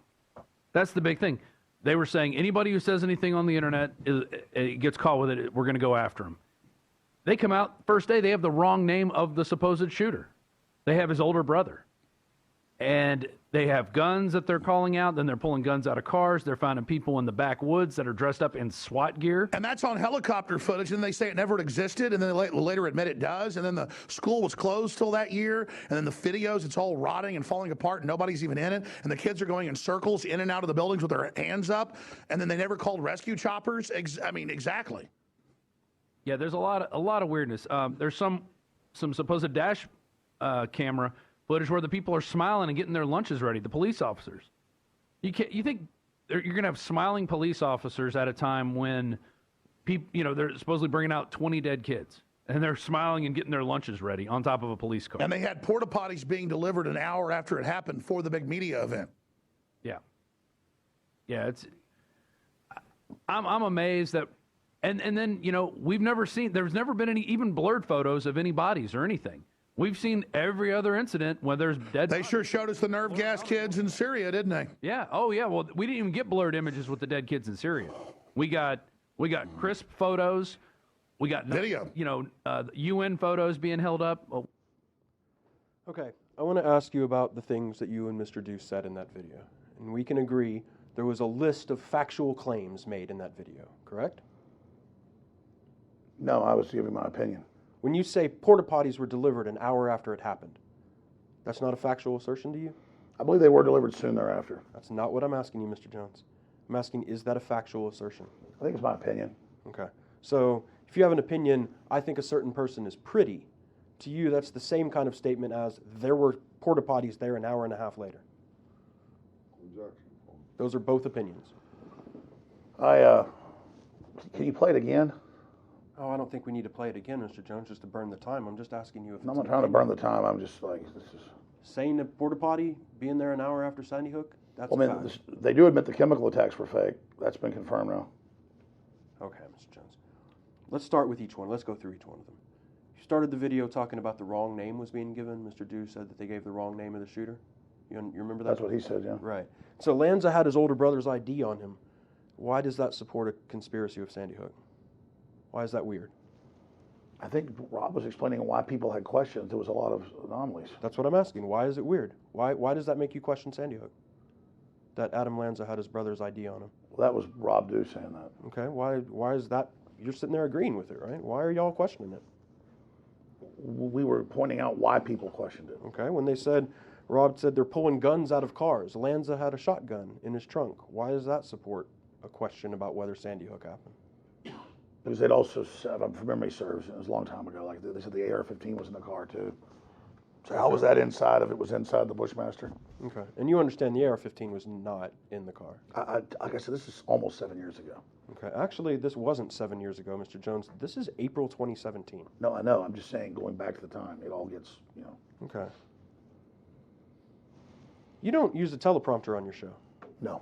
Okay. And in all these videos, you just rattle them off, right? You say, porta potties, Bloomberg email, green screen, helicopters in the woods, school was closed, videos showing it was falling, rotting apart, SWAT team. You just rattle them off without a teleprompter. I remember a video of the rotting school. I remember the helicopter video. I remember the chemical attack in Syria being staged. That's now public. And you were able to do that without a teleprompter. But today, sitting in deposition, ever since you got sued, all of a sudden you can't remember anything, right? No, I remember seeing I remember like the photos and video of the rotting school and the mold and the stains all over the floor and all that stuff. I just can't. But if it's specifically in a deposition, then you'll say, well, where is that? And then trying to actually pull that very thing up in my head right here. I mean, I don't have photographic memory of the exact thing. Yeah, I've been asking for a year, haven't I? Still don't have it, do I?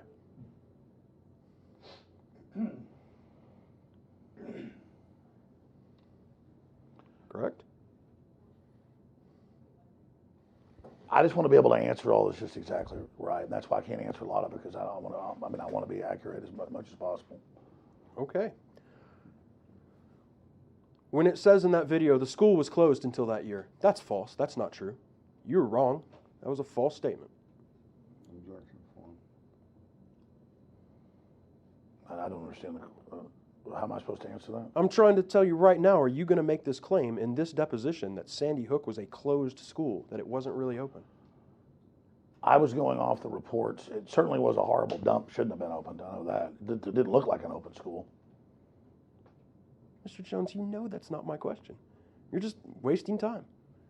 No, and I'm asking you, are you saying right now that that school was closed, or are you going to admit that you said something false? I was going off other people's reports that looked credible to me of the school that was so dilapidated that it didn't look like it was open to me. I guess I could go find that stuff somewhere and dig it up. And you were wrong. That is false, correct? I may have been covering somebody that put something out that was false.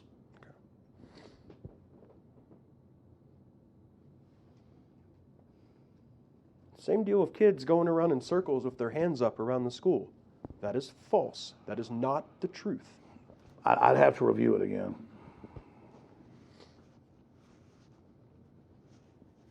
All these things you were saying as fact, you were saying them just a couple months before you were sued, right? Objection form. I believe I said in the tape, I believe that Sandy Hook happened. That's what people were questioning, is what I'm saying. Right, and all these things, this entire list all comes from Fetzer and Halbig, doesn't it? I don't know about Fetzer, but it just came from people questioning. Okay. Can you tell me time? 1:43. Okay, perfect. Can we take a little break real quick? Let's go off the record for a minute. Going off the record at 11:14 a.m. We are back on the record at 11:26 a.m. Mr. Jones, do you remember in the summer of 2017, you appeared for an interview with Megyn Kelly? I do. Okay. Shortly before that aired, you published a video where you asked her not to air it, correct? Yes. Okay. I want to play a little bit from that video from you in June of 2017. I'm going to offer Exhibit 6D, What Alex Jones Really Believes About Sandy Hook, published on June 13th, 2017. You can go ahead and play that.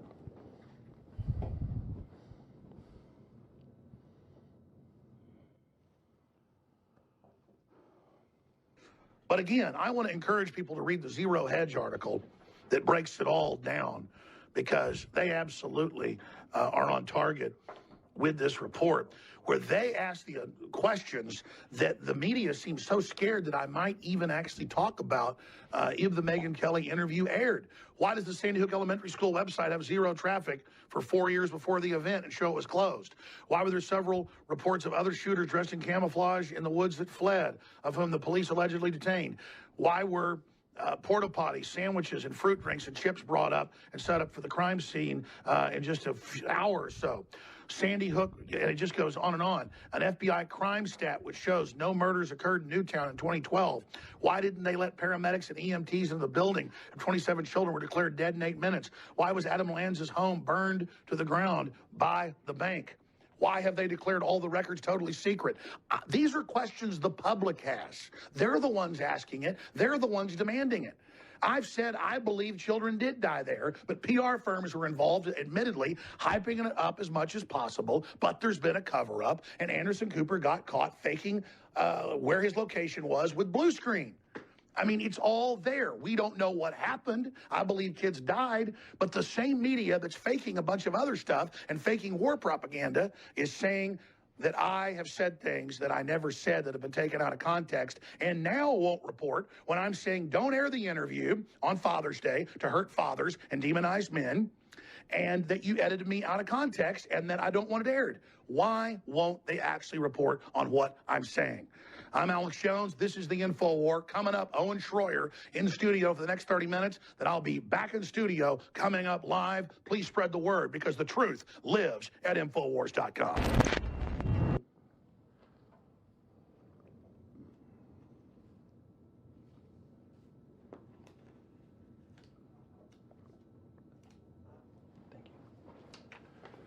All right, Mr. Jones, I'm going to hand you what I've marked as Exhibit 12.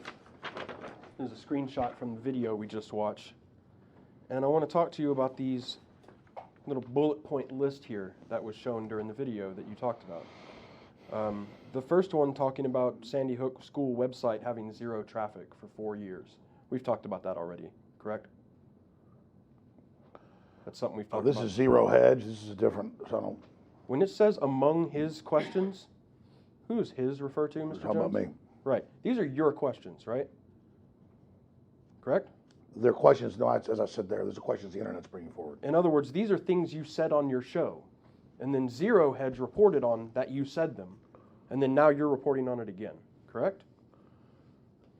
I'm pointing out what the internet is asking, what people are questioning, as I said in the video. Sure. These are things you've said on your show. These are things that I have questioned on my show. Okay. Opinions. Let's talk about them again. The first one, the Sandy Hook Elementary School website having 0 traffic. We've talked about that already today. We've talked about the Wayback Machine, right? As I told you, that was one part of us saying that. All I was asking is how I need to clarify something. When you keep asking me about documents, I don't have any other sources on Sandy Hook, and when I'm talking about research or talking about sources of info, that's stuff I would have to go out online and look at again and find again. So that's not things that I've not produced or given to you. Okay. Let's try that question again. We've talked about the Wayback Machine in this deposition, right? Yes. Okay. Second one is discussions about shooters dressed in camouflage, other shooters dressed in camouflage. You remember making that statement? Yes. Okay. There were no other shooters dressed in camouflage, correct? The police had reported what they thought was other shooters in the woods, and other people were taken into custody who had firearms. There were people taken into custody that had firearms. That was reported that day, yes. Okay. People were taken into custody they believed had been armed, yes. Okay. The next one that says, why were porta potties, sandwiches, fruit, drinks, and chips brought and set up for people at the crime scene to eat inside the school? That's another thing you got from Hallbig, right? I believe so. Okay. You want to take a wild guess right now whether that's true or not? I remember I remember seeing news of the stuff set up. You think people ate food inside the school at the crime scene? That's what you think? Oh, I don't know about that specific. I thought you meant about the porta potties and food. I don't know about the inside the school. Okay. So that's another thing that you just relied on from Hallbig and just put on your show without checking. You're saying it's from Hallbig. I'm not. I thought you just agreed it was from Hallbig. Well, I mean, I'm thinking Hallbig did say some of those things. Okay. The next one that says Sandy Hook father Robbie Parker getting into character. You stopped yourself from reading this one. Because that's not what I'm saying. Those aren't my words. Yeah, you knew this would be a terrible thing to say. No, that's not what I said, so they got that. You're going to tell me that you've never on your show accused Robbie Parker of getting into character. Well, that's not my word for it. The internet saw that clip, and millions of people watched it, and basically said that, and that isn't an accurate representation of what I was saying there, so I didn't read that. I didn't write that. Didn't you turn to Rob Dew multiple times on your show and say, Rob, you have a degree in theater, don't you? That's getting into character, isn't it? I may have said that. Okay. So you've said multiple times Robbie Parker was getting into character. I said it looked like that previously. And I have a right to say that it looks like somebody's getting into character. Well, I'm saying you didn't say it this time, right before Father's Day when Megyn Kelly's interview was coming out, because you knew it would look really bad if you said that. You stopped yourself from saying it, correct? No, I don't know. Your next argument about a crime stat which shows no murders in Newtown in 2012, that's not true, is it? The FBI did report that, and then later said it was an error. That's not true either, is it? What you're saying right now is not true, correct? I remember it being on the FBI website. Yeah, have you read Ms. Binkowski's declaration about this? About the FBI stats? Have you seen what the truth is? Your truth? I mean, I haven't. No, there's no your truth and my truth, Mr. Jones. There's a truth, and I'm wondering if you know it. Do you know what about those FBI crime stats? Did you read Ms. Binkowski's declaration? I don't remember. I really don't. Can you refresh my memory? I just wanted to know if you read it, Mr. Jones. That part about why didn't they let paramedics and EMTs into the building after 27 children were declared dead, that's not true either, is it? That's false. I remember it being reported that there was a long wait. I'm asking you if it's true or not, Mr. Jones. I don't have the specifics in front of me. You did in March, right? You read 2 different EMTs who went into the building, performed services in the building. You read those reports, correct? Well, you have to remember they kept a lot of that secret for years. It was the longest time anything was ever kept secret. And that was also what contributed to a lot of the questions in the community and around the country was the level of secrecy. There were a lot of lawsuits. I don't remember all the specifics, but there was a lot of stuff kept secret for years and years. Didn't put out an official crime report for a very long time, years and years. I mean, I don't remember all the specifics, but there was a lot of that. I'd have to go back online and refresh my, memory, get exactly right. All right, let's unpack all of that. Because, first of all, when you read those reports in your deposition, you acknowledged that paramedics went into the building, correct? Start there. You showed me documents that had recently come out showing that. Recently come out. When do you think those documents came out? I just know that there was big controversy about most of the case being kept secret. Didn't we cover in your testimony last time that those documents were out in 2013, right after the incident? Isn't that something we covered? I don't remember specifically. Okay, if those documents were out in 2013, and here you are in 2017, talking about there being no paramedics in the building, it's a pretty bad error, isn't it, Mr. Jones?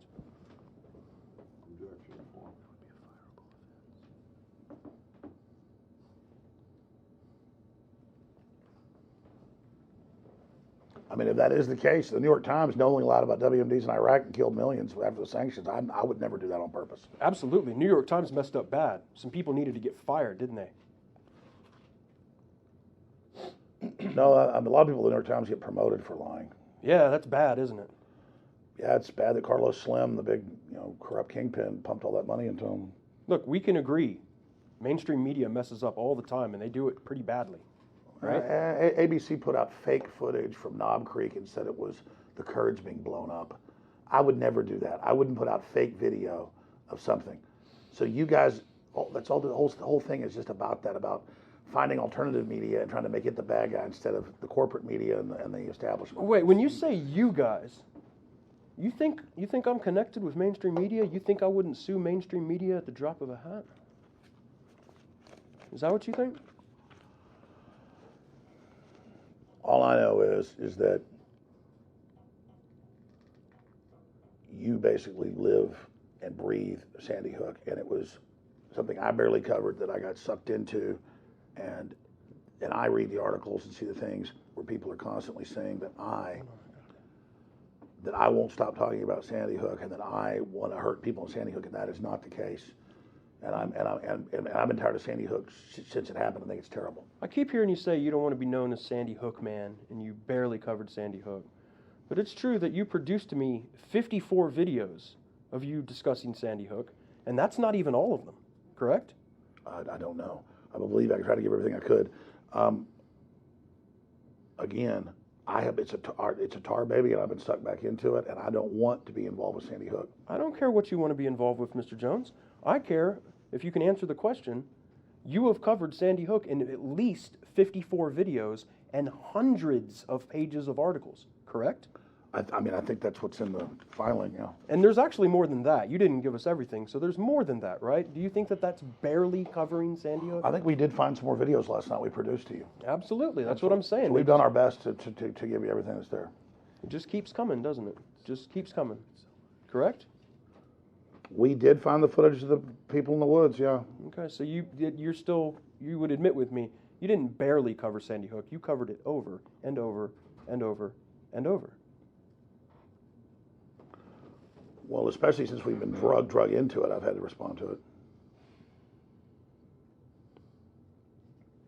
A few days after this video we just watched, Megyn Kelly's profile on you aired on NBC, right? Yes. You watched it? Yes. So you saw her interview with Neil Heslin? Yes. And Mr. Heslin had some things to say about you and what you had been doing for the past several years, right? Yes. What did you think about what Mr. Heslin had to say about you? I thought it was very, very sad, and I thought he was projecting the grief over his losing his son to Adam Lanza, onto me, and I, thought that the media and others had, basically glommed onto him and were using him for an anti-gun message, and I thought it was Hollywood-esque to say I dropped my son off with a book bag and picked him up in a body bag, and I thought it was sad to see him being exploited like that.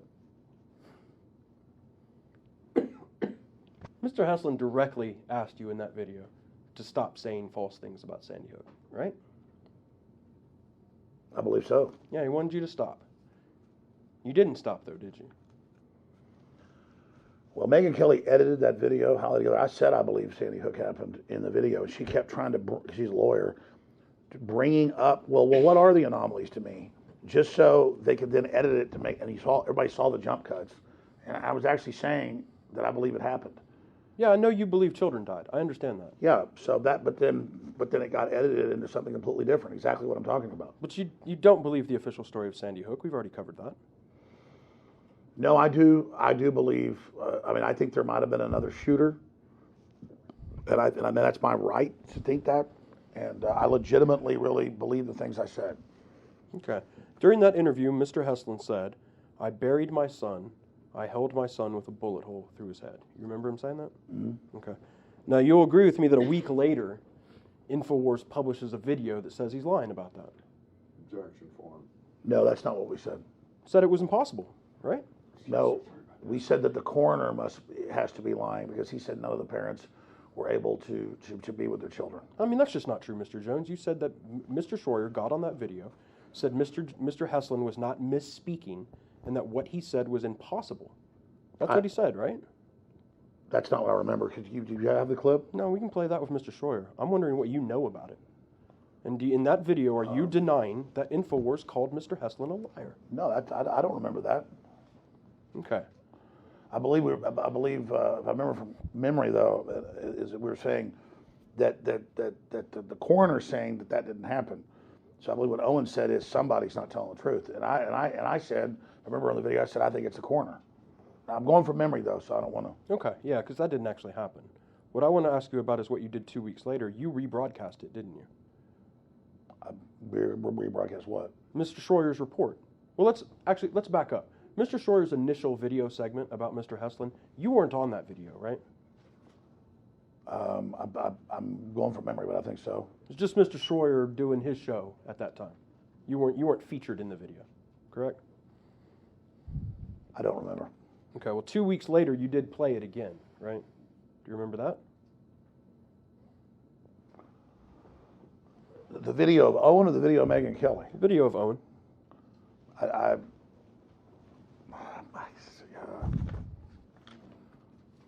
Do you have the clip? No, I'm just asking you what you remember, Mr. Jones. You're here to testify. I want your testimony.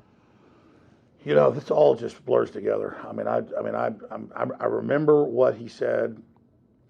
I think it was like a Zero Hedge article or something again. Yeah, it's Mr. Fetzer again. Fetzer wrote the article there? It was in the Zero Hedge article, yes, sir. Yeah, do you remember Mr. Fetzer bringing all this up about how Neil Heslin's a liar? Fetzer wrote the article? Yeah, you don't remember that? That Mr. Fetzer wrote that Mr. Heslin's a liar? No, I don't. No. Okay. You had said that the stuff you found was that they never let the parents see the body. What are you talking about when you said that? Objection form. I believe, I'm trying to go back to the coroner had said that no one was allowed to see the kids that day. And so he didn't pick them up that day with a bullet in his head. And I said, no, they probably did. I remember saying, that's why people have questions, because they're saying two different things. Okay. Mr. Heslin was a parent who asked you specifically to leave him alone. Stop doing this. We're correct? I think that's what you said. Yeah. And so we know that you didn't, at least with Mr. Heslin, leave him alone. You did more videos about him, right? After the Megyn Kelly piece? It was a big national controversy, and I think Owen was responding to say, this is why people ask questions. See this news article about the coroner says one thing, he says another. That's why people have questions. Well, from the very beginning, Sandy Hook parents had been asking you to leave them alone, right? I don't remember that from the very beginning, no. Okay.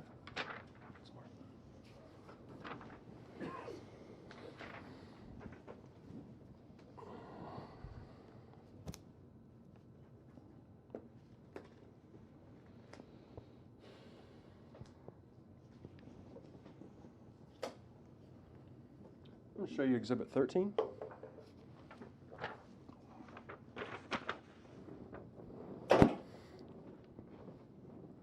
Mr. Jones, this is an email that you received, correct?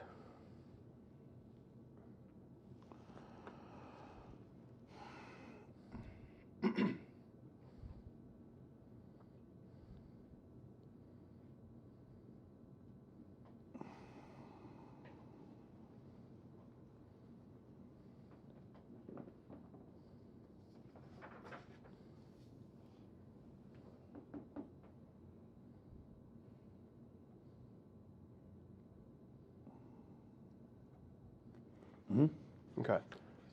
Is that a yes, Mr. Jones? Say that again, I'm sorry. This is an email you received. Yes. Okay. This email comes from Lynn Posner, correct? Mm-hmm. And Mr. Posner is a Sandy Hook parent. You know that, right? Mm-hmm. All right.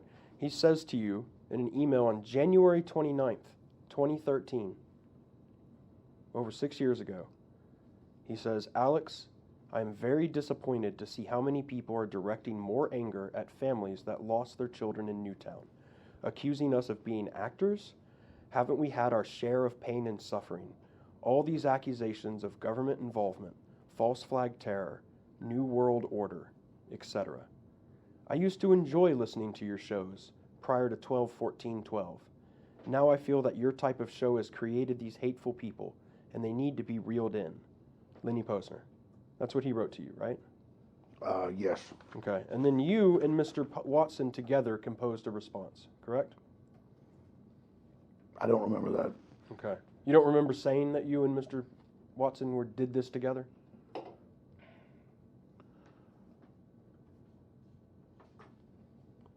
I remember talking to Watson about it, and I remember inviting the guy on the show, too. There's some email.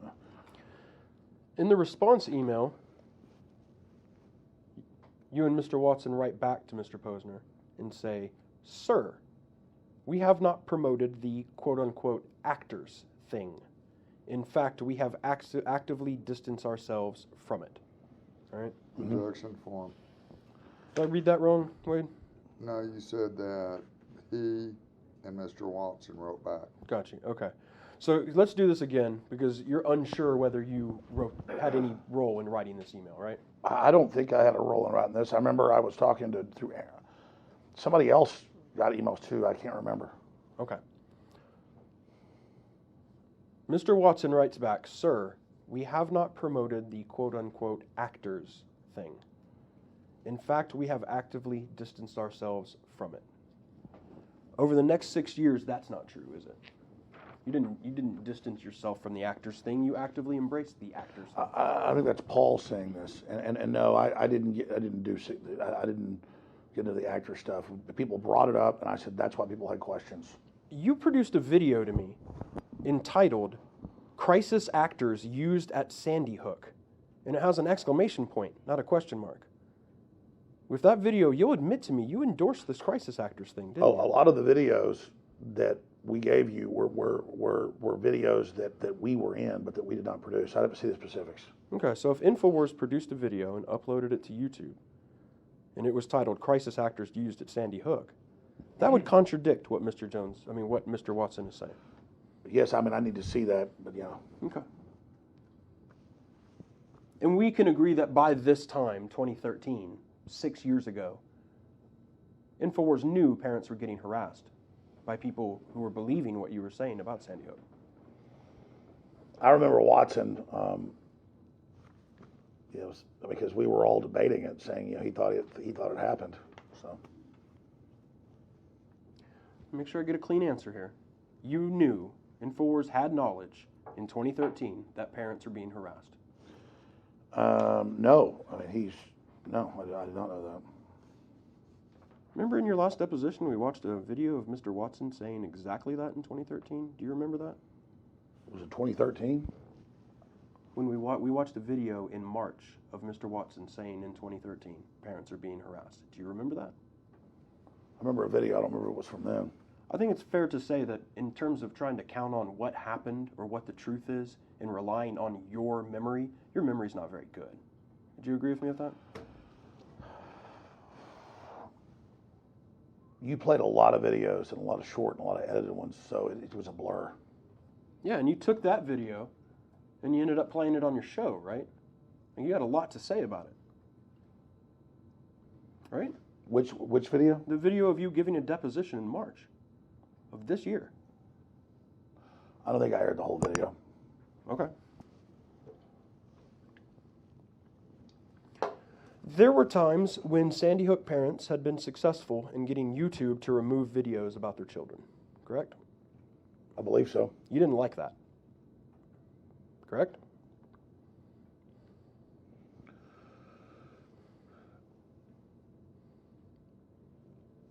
I didn't like some of the videos getting taken down that we'd produced, and then things being said about what was in the videos that wasn't accurate, because then you couldn't show what was actually in the video.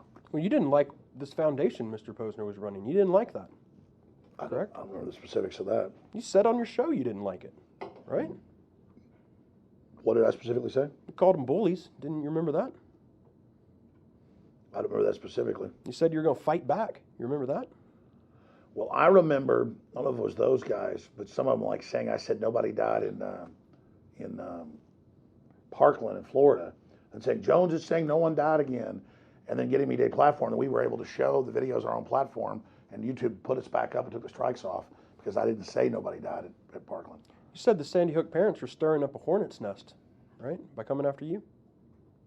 I don't remember the specifics of that or what specifically was happening, but you told the Sandy Hook parents you're not a guy to mess with, didn't you? I don't remember those specifics. On your show, you showed maps and addresses used by a parent who complained because in your mind, he was running an anti-free speech foundation, right? I did not show that footage. What do you mean you didn't show it? Aren't you you run InfoWars, right? We showed, I think, a U-Haul empty parking lot to debunk a thing that the guy has using a false address, and we said that's normal to use an address when you're a public figure. I remember, like, when you said that, I remember going and trying to find it, and I was like, this is us saying It's a parking lot and a U-Haul. We're not showing what this guy's house is. Yeah, that's where he picks up his mail. It's a U-Haul store. You can get No, a but- post office box there, But right? you said we were sending people to their houses and stuff. That wasn't true. I've certainly never said that. Well, Mr. that's what Jones. they were saying. That's what the media was saying. All I'm asking you. Never sent anybody to their houses. Never done that. Ever said people need to harass them. That's not true. All I'm asking you. I need you to slow down. All I'm asking you, Mr. Jones, is you showed maps and addresses used by a parent who complained against you. That's what you did. Right? No, that was not the intent of that. I'm not asking what your intent was. I'm asking it happened. You showed maps and addresses used by a Sandy Hook parent who complained against you. That happened. Showed maps and addresses.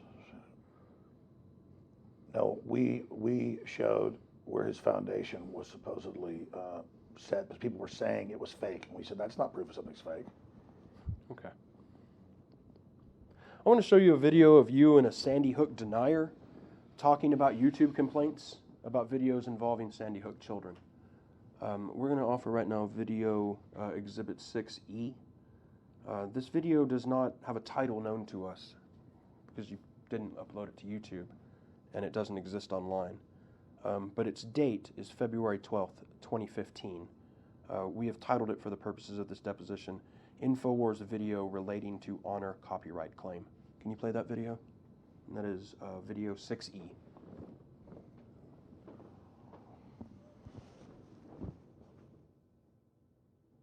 Before we could even investigate it, there were videos with tens of millions of views bringing up the anomalies. There's been a real move to shut those folks down.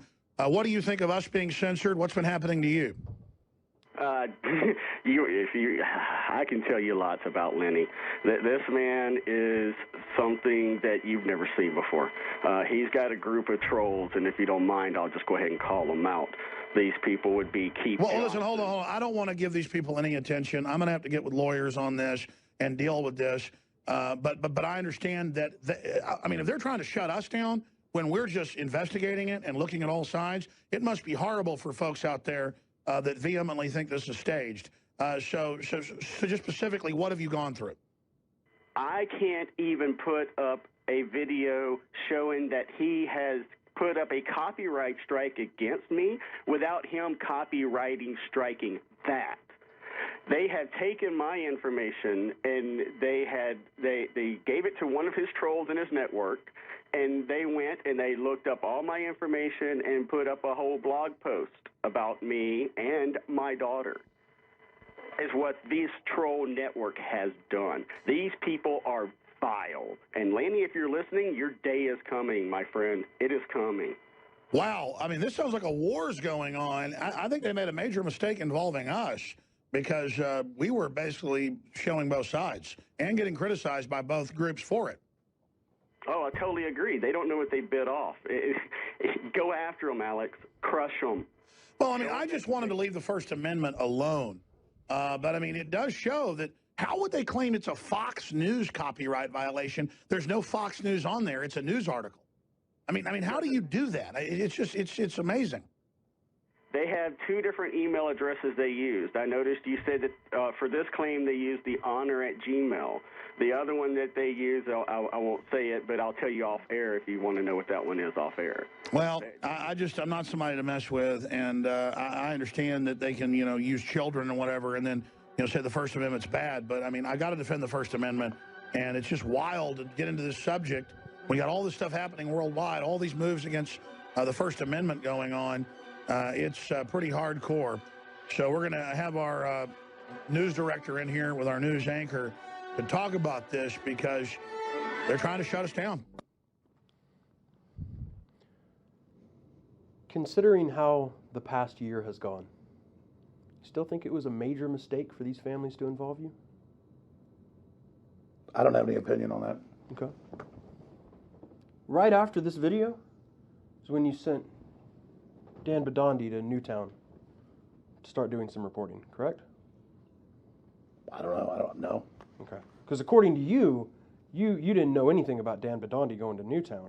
He wasn't going there as an InfoWars reporter, right? I'd have to look at the timelines and all that.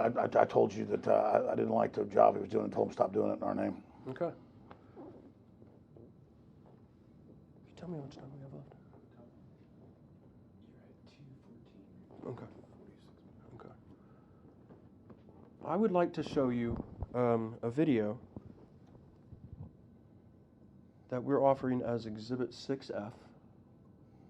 This is entitled Retired FBI Agent Investigates Sandy Hook Mega Massive Cover-Up. This was aired on July 7th, 2015. And Mr. Jones, this is a long video. So again, I'm going to caution you to pay close attention because this video is over 5 minutes long. We're going to watch a very long clip. All right, can we play this video, Exhibit 6F?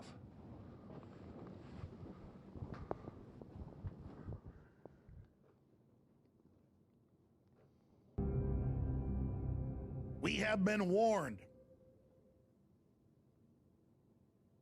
We have been warned. We have been threatened. We have been told through official channels, unofficial channels, threats, you name it, stop investigating Sandy Hook. Now, when this first happened a few years ago, I didn't come out of the gate saying it was a false flag. And I got criticized by a lot of our listeners who were smart folks and who went and really investigated that, hey, Alex, you need to look at this again. All I know is that the official story doesn't add up, and that when retired state police officers and school investigation experts and school safety experts and others began to investigate it, they were threatened. No emergency helicopters were sent. The ambulances came an hour and a half later and parked down the road. DHS an hour and a half later with a timestamp put up signs saying sign in here. They had porta potties being delivered within an hour and a half. It looked like a carnival. Looked like a big PR stunt. Came out that Bloomberg, a day before, sent an email out to his gun control groups in all 50 states saying, prepare to roll.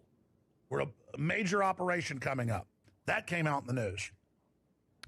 We have the emails from city council back and forth and the school talking about it being shut down a year before.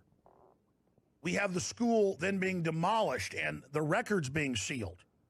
We have videos that look just incredibly suspicious, where people are laughing and everything, and they start huffing and puffing and start crying on TV, which is pure acting method. You've got a degree, Rob, in theater. I mean, this is something that even lay people notice. So I began to investigate. They had a weird anti-terrorism unit from the state nearby with men in the woods, which were on video from helicopter. Then they said that didn't exist. And so we'll recap some of the history of this. But now, your uncle, John Doe, Navy SEAL, retired FBI agent, works for a successful security company. I had missed this episode of the Nightly News back on June 4th. And then again last week when you did an update. And then I heard you talking about it yesterday. I knew that we'd sent our reporter, Dan Badandi, there for days to cover the city council hearings about it and the fact that they're sealing everything. And then you just said, oh, yes, and that's why I'm trying to get my uncle to tell me more, because he's been in John Gotti hearings and been involved in huge cases, a pretty prominent FBI agent before he retired. And in his words, he said he's seen the most secretive mafia stuff ever, and he's never seen people more close-lipped. He's never seen something where it basically stinks. And we'll use his words, but the headline here is retired FBI agent investigating Sandy Hook. I mean, that was just amazing to me that so much goes on around here that I miss some of what's happening. Next time a former Navy SEAL FBI agent, I don't care if it's your uncle, is investigating something like this, we want to hear about it. I want to try to get him on. I know he's going to get heat probably, and they'll probably try to threaten him, but really kudos to him. I mean, you told me that he went and investigated it because other insiders said, you need to go look at this. I guess people currently in the FBI aren't allowed to. But man, the fix is in. So Rob Doe, tell us about your uncle. Tell us about all this. I wish we'd have gotten more than a 2-minute interview with him, with Badandi. Badandi did a great job. I just wish I'd have known about this. I would have gone up there. Halbig tried to get me to go. I just am trying to launch the TV network and the new website and everything else. But, I mean, this is just so big. And the more we look at Sandy Hook, I don't want to believe it's a false flag. I don't know if kids really got killed. But you got green screen with Anderson Cooper, where I was watching the video and the flowers and plants are blowing in some of them, and then they blow again the same way. It's looped. and then his nose disappears. I mean, it's fake. The whole thing is just, I don't know what happened. It's kind of like you see a hologram at Disney World in the haunted house. You know, I don't know how they do it, but it's not real. When you take your kids to see the haunted house and ghosts are flying around, they're not real, folks. It's staged. I mean, the magician grabs a rabbit out of his hat. I know he's got a box under the table that he reaches in and gets the rabbit. I don't know what the trick is here. I got a good suspicion. But when you've got Wolfgang Halbig, who was the top, 2020, CNN, ran the most successful school safety course in the country, got the contracts at Columbine, making millions of dollars a year. He believed it was real. People called him. He went and investigated. No paperwork, no nothing. It's bull. And now an FBI retired agent who retired, with decorations. This is just unprecedented. I can't believe I missed this. Recap what happened. We've got some of the questions from Badandi, but he told you a lot more. Well, just tell us what he said. Okay, Mr. Jones. One thing I noticed you said in that video about 2 minutes in is that I knew we sent our reporter, Dan Badandi, there for days to cover it. That's what you said in this video. I'll tell you, I was trying to get the date straight, Okay. So, if you've testified in the past that Badandi was not working for InfoWars when he went to Sandy Hook, that's not accurate. No, that is accurate. I told you I don't remember the dates. Some he was, some later he wasn't. And then sometimes he was doing it on his own. I told him to stop. That was the last time you ever went to Sandy Hook. You never went to Sandy Hook. What was the date of this? It was just in the summer of 2015. I don't remember that. I remember saying, tell him that he doesn't report for us. Yeah, he did that a year later when he went to a Trump rally and caused some problems in Rhode Island. Had nothing to do with Sandy Hook, did it? That's not what I remember, but... Well, it's strange to me because didn't you have your staff go and find the exact invoices and emails to Dan Badandi? I told him to try to go find out when it happened. I can refresh. Yeah, and didn't they find out that I believe you employ a guy named Darren, right? Darren McBrain, yeah. Derek McBrain. Yeah, he sent messages to Dan Badandi. You asked your staff to go get him, right? I remember saying go look into it and find out when. If I really remember correctly, all the dates bleed together. The truth is, you didn't have any problem with what he was doing at Sandy Hook. He said he did a good job. Well, I had only seen this report. Like as you see in the report, I didn't even know he was up there doing that. I'm like, wow, what's this? Because I saw a thing with his brother, his uncle, that was good. The other stuff I saw, I guess, later and didn't like. I'm trying to put it together watching all this. Well, you didn't fire him for it. You kept him around for another year, didn't you? No, he wasn't. I don't think he was being paid then, no. Well, the truth of the matter is you didn't have a problem with Sandy Hook. You had a problem with him embarrassing you at a Trump rally. One thing you're right about is I do need to, I guess, spend time and burrow into this more. It's just because it's like, I remember a lot of it. I remember what happened. And I think if I go dig even deeper, I can get the specifics. But I remember telling him, try to find out the specifics. This is your second deposition in a Sandy Hook case. You've got more going up in Connecticut. You've had discovery in Connecticut. You've had discovery 3 times in Texas. And you're telling me you think you need to go burrow in and figure out what happened? Well, no, now that I get these kind of questions, I don't think you were asking me these exact questions last time. I was very much asking you about Mr. Badandi and when he was terminated in the last deposition, wasn't I, Mr. Jones? I don't remember this video. Did you show me this last time? I did not show you this video. That's not what I asked, is it? I asked you. Well, I went and I guess tried to get invoices or something, I guess you're saying. Actually, Mr. Jones, your document production in this case shows you did that in May 2018, right after you were sued. The truth of the matter, Mr. Jones, is you knew immediately after being sued that Dan Badandi was going to be a liability for you, didn't you?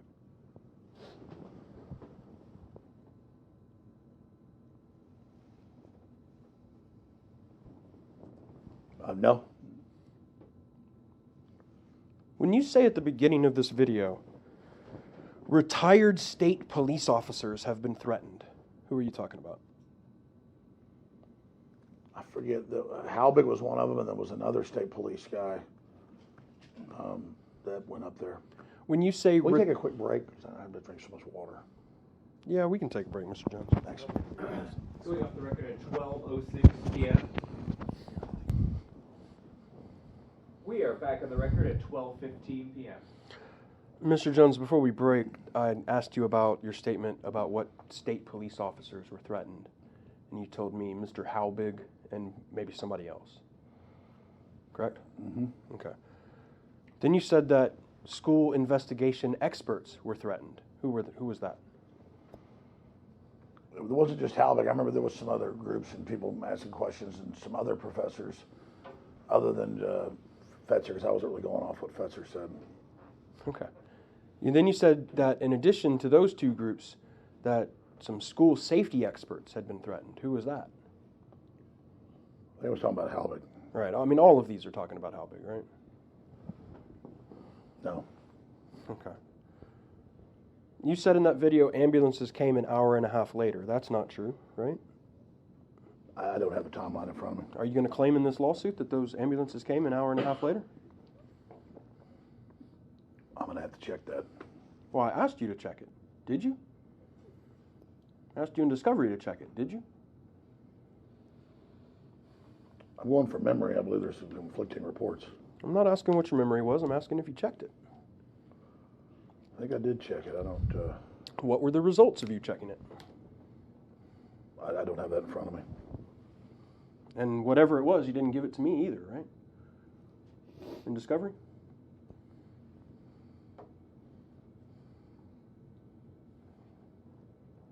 Oh. Correct? Oh, I thought that was rhetorical. No, I don't ask rhetorical questions, Mr. Jones. I want testimony. Oh, I don't have that in front of me. I can't speak accurately to that. Mm-hmm. You said in that video that DHS, which I imagine means the Department of Homeland Security, correct? Is that what you meant by DHS? I don't know the specifics. Okay, so you don't know what you meant by DHS. You said DHS? Yeah, I'm just asking you what those initials meant to you. Department of Homeland Security, I believe. Okay, so you said that Department of Homeland Security, an hour and a half later, put up an electronic sign saying check in here, correct? Remember that? Did I say that? Yes. You don't remember seeing that on the video? I said put up a sign here. Put up a sign saying check in here. I don't. That was on that video? Yes. Oh, wow. I guess that means you can't meaningfully testify about it. I'll right? take your word on it. I didn't remember that. Okay. You remember again saying about Mr. Bloomberg sending an email the day before saying get ready to roll? Yes. Okay. And we've already talked about that, right? Earlier. Yes. Okay. You said there were emails between city council and the school talking about it being shut down a year before. Where did you see those emails? I'd have to go check from memory. Okay. And again, during discovery, you were asked, what is your source on saying that there are emails between the city council and the school? And those your sources haven't been produced, correct?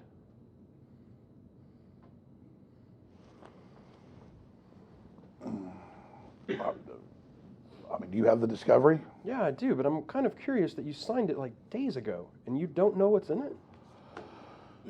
Well, when we were reading back over it, and we like the helicopter stuff, I said, I know I've seen that footage, so we were able to find it. Yeah, I know you found this helicopter stuff well after the deadlines. I'm asking you, when you did your discovery, did you go and look for emails between the city council and the school saying it was shut down? I don't have it in front of me. Okay. We saw here you talking about multiple videos of parents crying, which you called pure acting method. What parents are you talking about? Well, I think you know that, that's what people thought it looked like, acting method with Mr. Parker. Right, I know you've talked about Mr. Parker. Who else? I'd have to go back to the time. That was like 4 years ago, I think you said the videos from. You stand by that, the idea that there are multiple videos of parents crying that are pure acting method? I'm saying that's what they appeared like. And my point is that then you'll release this video and say that I did it again for publicity, and that's not a very nice thing to do. I'm sorry. I don't mean to be not nice. No, I mean, but you'll say Jones has done it again and release the video. I know. But I won't say that again. Let's make an agreement between you and me right now. I won't say that. How about that? Okay. Does that sound okay? But your surrogates will when you release this video. Yeah, I think people are going to be interested in talking about this video. Yeah, no, that's fine. So. Yeah, I'm just saying, it's you that keeps bringing it up and releasing it and doing that. So. Yeah, I mean, we were seeing you were doing the same thing right up until you were sued, right? When people brought it up, my listeners did not like hearing about Sandy Hook. All right. In that video, you talked about Mr. Halbig. You said he ran the most successful school security company in the country, and that he was making millions of dollars a year in school security. That's what they said on the news. They said it was very successful, one of the biggest ones in the country back at the time. Yeah. You really thought Wolfgang Halbig was making millions of dollars a year? Well, that's what he represented. You've done Skype calls with him on your show, right? I think so. Yeah, you've seen the inside of Wolfgang Halbig's house from on those Skypes, right? I don't really remember the details. Okay.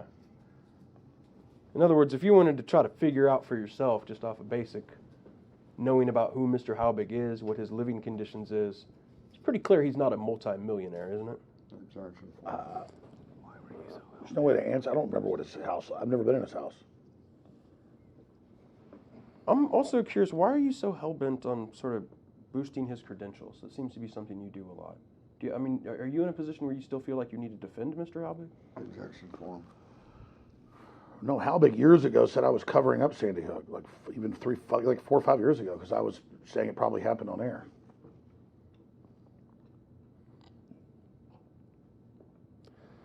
Let me show you a video from this same episode. I'd like to show you what we're going to offer as video exhibit 6G.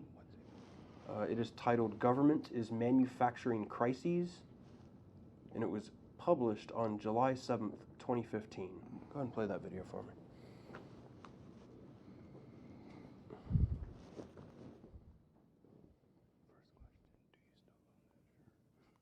Rob Dew's uncle. He's now investigating Sandy Hook. Former FBI agent, retired. That's got to really freak him out. And I'm not going to put words in his mouth, but he said he's never seen something that looks this fake. It's because it is, folks. I don't know. They really killed kids. I don't know. But we got emails and memos. That school was shut down a year before. They tore it down. They covered it up. No rescue helicopters, no ambulances. Within an hour and a half, they had a sign saying, check in here. It was a media event. If they did kill kids, they knew it was coming, stocked the school with kids, killed them, and then had the media there. And that probably didn't even happen. I mean, no wonder we get so many death threats and so much heat and so much other stuff I'm not going to get into behind the scenes when we touch Sandy Hook, because, folks, it's as phony as a $3 bill. Okay, Mr. Jones. I want to ask you about this statement. If they did kill kids, they knew it was coming, and stocked the school with kids, and had the media there, and that probably didn't even happen. And my question is, you basically have two versions of the Sandy Hook conspiracy. One where kids are killed, and it's a government conspiracy, and one where the kids are fake. But in either case, it's phony. Is that correct? Like the declassified Operation Northwoods plan, where they would either kill people for real, including children, or they would stage the airplane and say it didn't attack theaters and shopping malls to blame it on the Russians and the Cubans, or the babies in the incubators that weren't thrown out and had their brains bashed out that launched a major war that killed millions, or the fake chemical attacks they now admit didn't happen in Syria that were blamed, and the kids in the fake attack have testified. And so, yeah, that's why people start questioning those type of deals, or Jussie Smollett, or saying the Covington kids attacked people when they didn't, and the Gulf of Tonkin to get us into the Vietnam War was a staged attack on the ships. So that's why people question. Objection, non-responsive. Today, which version of that conspiracy do you hold? That the kids were killed or the kids were fake? Yeah, no, that was basically almost 5 years ago. I believe that the children died there, and I believe that a lot of the anomalies that were brought up have been disproven, and I believe that before I ever got sued. And they were disproven a long time before these 2015, 2016, 2017 videos. Would you agree with that? No, because a lot of the police reports and final reports and things didn't come out till just a few years ago. Okay. In fact, I think... So your answer sort of depends on the fact that you believe the final reports of Sandy Hook didn't come out till recently. I don't remember all the specifics of the reports, but I just remember it was like early 2018 when the reports came out, the big one. I'd have to pull that up. I don't have it in front of me. Yeah, the reason you don't have it in front of you is because there wasn't a final report in 2018. Isn't that correct? Would you disagree? I don't know if that's correct. That's what I said. I have to look it up. Okay.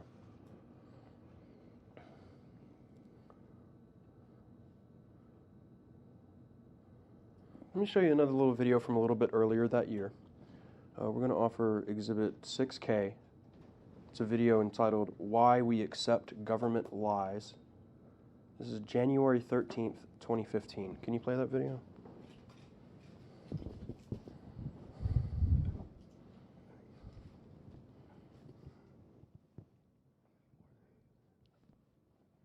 Yeah, when you're trying to, decipher cloak and dagger, dirty tricks, it's pretty hard to do. It's just that when you learn that they were funded by Western funding, then you learn that it was the same Amarillo-Alaki connection underwear bomber. Then those are big red flags that they were patsy provocateurs. The classic MO has been followed. And then, yeah, it kind of becomes a red herring, to say the whole thing was staged. Because they have staged events before. But then you learn the school had been closed and reopened, and you got video of the kids going in circles in and out of the building, and they don't call the rescue choppers for 2 hours, and then they tear the building down and seal it, and they get caught using blue screens, and a email by Bloomberg comes out in a lawsuit where he's telling his people, get ready in the next 24 hours to capitalize on a shooting. So Sandy Hook is a synthetic, completely fake, with actors, in my view, manufactured. I couldn't believe it at first. I knew they had actors there, clearly, but I thought they killed some real kids. And it just shows how bold they are that they clearly used actors. I mean, they even ended up using photos of kids killed in mass shootings here in a fake mass shooting in Turkey. So, yeah, or Pakistan. The sky is now the limit. I appreciate your call. Shirley in Louisiana, you're on the air. Welcome. All right, Mr. Jones. You're not questioning anything here. You're saying they clearly used actors, right? I haven't seen the full context of that video. I've tried to find the full context. Maybe you have it. Do you have the full context of that video? Yeah, and you gave it to me. Well, that's the clips that are online. I'm trying to find the full clip. Yeah, you gave me that video. I know that's the one. That's the clip that's online. That's the clip that's been used on the news. But you have it. Well, you asked for all the Sandy Hook videos we could find. A lot of that stuff's online, so we even gave you stuff that was online. So I'm trying to. I mean, I'm not denying that I have thought things are staged because so many things are staged. Right. So what I'm saying, like America thinks that Epstein did not kill himself. Are you going to sue all them? Yeah, hold on. We'll get to that. I promise. Oh, we'll get to Epstein. I promised you we will. I absolutely promise you. Okay. But my question before we do that is, you're not questioning anything here. You're saying they clearly use actors. That's all I'm saying. You're not asking a question. My opinion in that vein is that I could start thinking that it was all staged because I'm like trying to suss out. That's what I'm saying there. Look, it's false. What you said there is false. The kids, there are real kids who died. I believe now that the kids died there, but my opinions have gone back and forth. And when you screw up and report false facts about the death of my client's son over and over and over again, you're responsible for that, aren't you? I'm not responsible. I'm not responsible for his son dying, and I'm not responsible for them suing the dead teacher or the school or Remington or anything else. And I legitimately think a lot of events are staged, and a lot of events are staged. It's my First Amendment right. That's not what I'm asking you, Mr. Jones. And I don't know why you don't want to answer my questions today. But all I'm asking you is, when you screw up and you report false facts about my client's son's death, you are responsible for that. I'm not saying your client's name or son's name on that video. I'm saying that I believe a lot of events are staged, and I've gone back and forth on that because so many of them are. Like babies in incubators having their brains bashed out, and an actress telling Congress she saw it, and then millions died. Millions I didn't kill. I did not kill those children in Iraq. My client's son died at Sandy Hook, didn't he? Yes, he did. Okay. And you just said on that video, kids didn't die at Sandy Hook, didn't you? I said that I'm actually talking about it there, that I've gone back and forth, and I'm talking about that vein, and it's my right to say it. And I did not say your client's name. You did. Right, but my client's kid died at Sandy Hook. So when you say no kids died at Sandy Hook, that means Jesse Lewis didn't die at Sandy Hook, doesn't it, Mr. Jones? Well, that is my opinion at the time, that I was saying how my mind felt. I'm even saying in the video, I've gone back and forth. So when and there's a move to make it not questioning the received knowledge, whether you're right or wrong, is what the country's fundamentally founded on, and there's an assault on that now. Look, all I'm saying is, when you screw up in your reporting and you report false facts Do you stand by that, or you just think you're not responsible for That's it? me as a talk show host talking to a caller. Yeah, it is. You're And right. then giving my opinion. And if I said the moon was made out of cheese as an opinion, whether I'm on a radio show or on the street corner, I'm allowed to. And I legitimately, looking at all that stuff, have gone back and forth on all of this. Yeah, you said false things, and then you said things that were true, right? No, I have had opinions and I've had different views on things. Okay, but let's just go ahead and use your word opinion, even though we all know that's not an opinion. Your opinion is false. Objection. Kids died at Sandy Hook, right? And I didn't kill them. Do you see me anywhere in this deposition saying you killed children, Mr. Jones? Remington didn't kill them. Do them. you think you're the here? dead teacher didn't kill them. You think you're here because you killed children? That's the accusation? No, but it is like I'm Adam Lanza or something, and it's all just... I'm just asking you, you're a journalist. Do you feel like you're responsible for the things you report? If I put out a journalistic report and said this is fact, then that would be that. But when I'm on a show talking about how I feel, I'm allowed to have my feelings and to say at that point, I even say I've gone all over the map.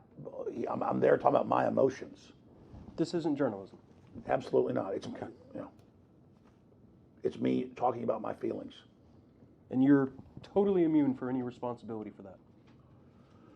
You don't feel any sense of responsibility for this kind of awful, vile stuff. I'm not saying anybody is immune from anything. I mean, I'm here right now with you because people don't like things I've said in the free speech and misrepresenting what I've said about Sandy Hook and then using it has been used against the First Amendment in general. And I'm very, very sorry for that.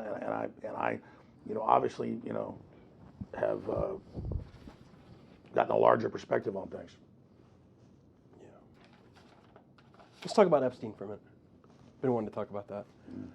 I think maybe, and I'm going to take a guess here, but I think one of the things that you and I agree on is that large segments of the ruling class of this country, and indeed the world, are psychopaths and criminals.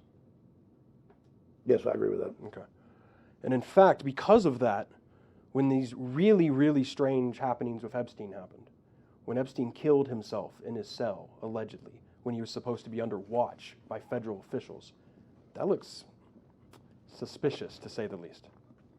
Correct? Yes, sir. In fact, I think a lot of people in this country think it's most likely true that there was foul play, that Epstein was killed. A lot of people think that, right? Yes. And now Epstein's a massive public figure. He's been in the news a ton, right? Yes. Partially because of something called the Lolita Express, right? Yes. Okay. And we in this country get to talk about public figures. Wouldn't you agree? Yes. So, let's take George Bush, for example. I think it's fine if you want to get on TV and say George Bush did 9/11. That's something you're allowed to do, right? Well, I said that they definitely covered it up. Yeah, right. And let's just say for a moment that you were right. George Bush did 9/11. Or maybe you were wrong and George Bush didn't have anything to do with covering up 9/11. Either way, it's not illegal for you to say that, right? Well, I believed, and it's been sussed out and proven that they had prior knowledge and stood down, and they did it. They wrote in PNAC they did it so they could invade the Middle East. I think that's wrong. Well, let's talk about Epstein for a minute. There's nothing illegal for you saying, I think Epstein probably killed himself. Or let me do that again. There's nothing illegal about you saying, I don't think Epstein killed himself. I mean, I believe there was foul play probably, and the evidence points towards it. That's why I talk about it. I could be wrong. It could come out he did kill himself. And if you did, that's okay too, right? Because he's a public figure. We're allowed to talk about him. Well, right? Yes, and Sandy Hook was a big public event that was then projected onto American gun owners. And so they didn't like being blamed for something they didn't do. All right, well, let's talk about, let me give you an example. Let's say that there is a security guard at that federal penitentiary, and his name's Bob Smith. If you wanted to get on TV and say, Bob Smith killed Jeff Epstein, and you were wrong, should you be held responsible for that? Private citizen like Bob Smith had no involvement in trying to get on the news? Is it okay? I mean, if there were issues and anomalies, and I questioned whether Bob was involved or not, then no. No, what I'm asking, Mr. Jones, is you just flat out say Bob Smith killed Jeff Epstein. Is that okay if you're wrong, or do you have some responsibility to Bob Smith to make that right? Not if I did it out of believing it was true. So as long as you believed it was true, you can say anything you want. Well, I mean, I'm not trying to hurt people's feelings and do mean things for the fun of it. It's dangerous to question official orthodoxy, and I think in sometimes in my life I did basically see almost everything as staged because so many things were staged, and I've gotten more sophisticated about that, and I've admitted that. But I legitimately looked at these things and saw what was going on and thought it was probably staged and went back and forth the whole time looking at both sides. And then that's from a real place that I mean, I legitimately have said, I bet this Covington kid thing's staged, and it turned out it was. I bet the Smollett things, I was the first one. I said, the Smollett staged, it was staged. I mean, my God, almost all of it's staged. But I've learned, though, that some stuff's real, even if it's unbelievable that somebody would go kill all those kids. I mean, that's just unbelievable. But it really happened. And so I would not ever do that. No one I know would do that. So it's hard to believe that. And so people get in denial. That's well known, and that happens.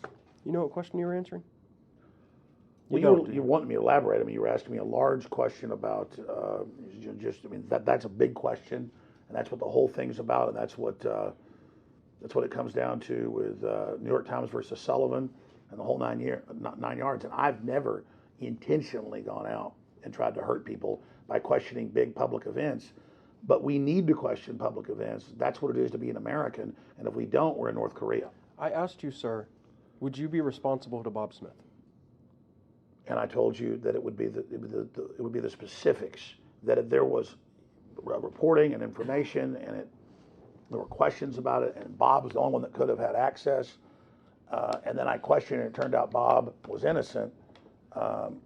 If I wasn't doing it intentionally to go hurt Bob, no. I mean, Bob was there, he's working there, someone's died, and so around any crime or event, people are going to always look. It's like a clue or a whodunit. There's 5 people at the dinner party, there's 7 people, and the lights go off and somebody's got a steak knife in them. Everybody is implicated and looked at. You know who Richard Jewell is? You ever heard that name? Yes. Mm-hmm. Okay, and you're familiar about accusations made against him in the 1996 Olympic bombing, correct? There's a big movie coming out about it. Clint Eastwood was making it. Yeah, Clint Eastwood was making it. I saw that. It's unfair what happened to Richard Jewell. You'd agree with me? Yes. He was innocent, right? I think that's been proven. And a lot of people in media said he wasn't innocent. Said he committed the bombing, right? And because a lot of the evidence looked like that, and that's what the FBI thought. But I don't think the media lied and said they thought he was guilty on purpose. You don't think the media was careless in that case? No, I think they went with the authority of the FBI and others, and the way it looked that a lot of times somebody that finds a bomb before it goes off, generally in the criminology, has a lot of times it's staged it. So I think that that's the thing about justice, is that it's not perfect. Humans aren't perfect. So the media has no responsibility to Richard Jewell. I'm not saying the specifics of it. Quite frankly, I saw the trailer for the movie the other day, and I have to refresh my memory to it. But Sure, okay. But what I'm trying to get to you, Mr. Jones, is do you agree that there's a difference between an internationally recognized famous person and a person who spent millions, if not billions, trying to influence our country, like Jeff Epstein, and a private citizen just minding their own business? There's a difference between those two people, right? There is a difference. There is a difference in journalistic ethics and how you have to treat those two people, isn't there? I think there is. And at the end of the day, with a private person, you would agree with me that InfoWars needs to take appropriate steps to make sure it isn't reporting false things about private people. Most of what we do is punditry and opinion, and when parents and others become public figures and go out with a political mission to restrict gun ownership, then they've stepped into the arena of politics. You know, courts disagree with you on that, though, right? I don't know your interpretation of courts. Well, you are involved in a lawsuit with Leonard Posner and Veronique De La Rosa. You familiar with that lawsuit? I know about it. Yeah, you know the Texas Court of Appeals came back and told you they're not public figures, correct? And I know that that's a Democrat court.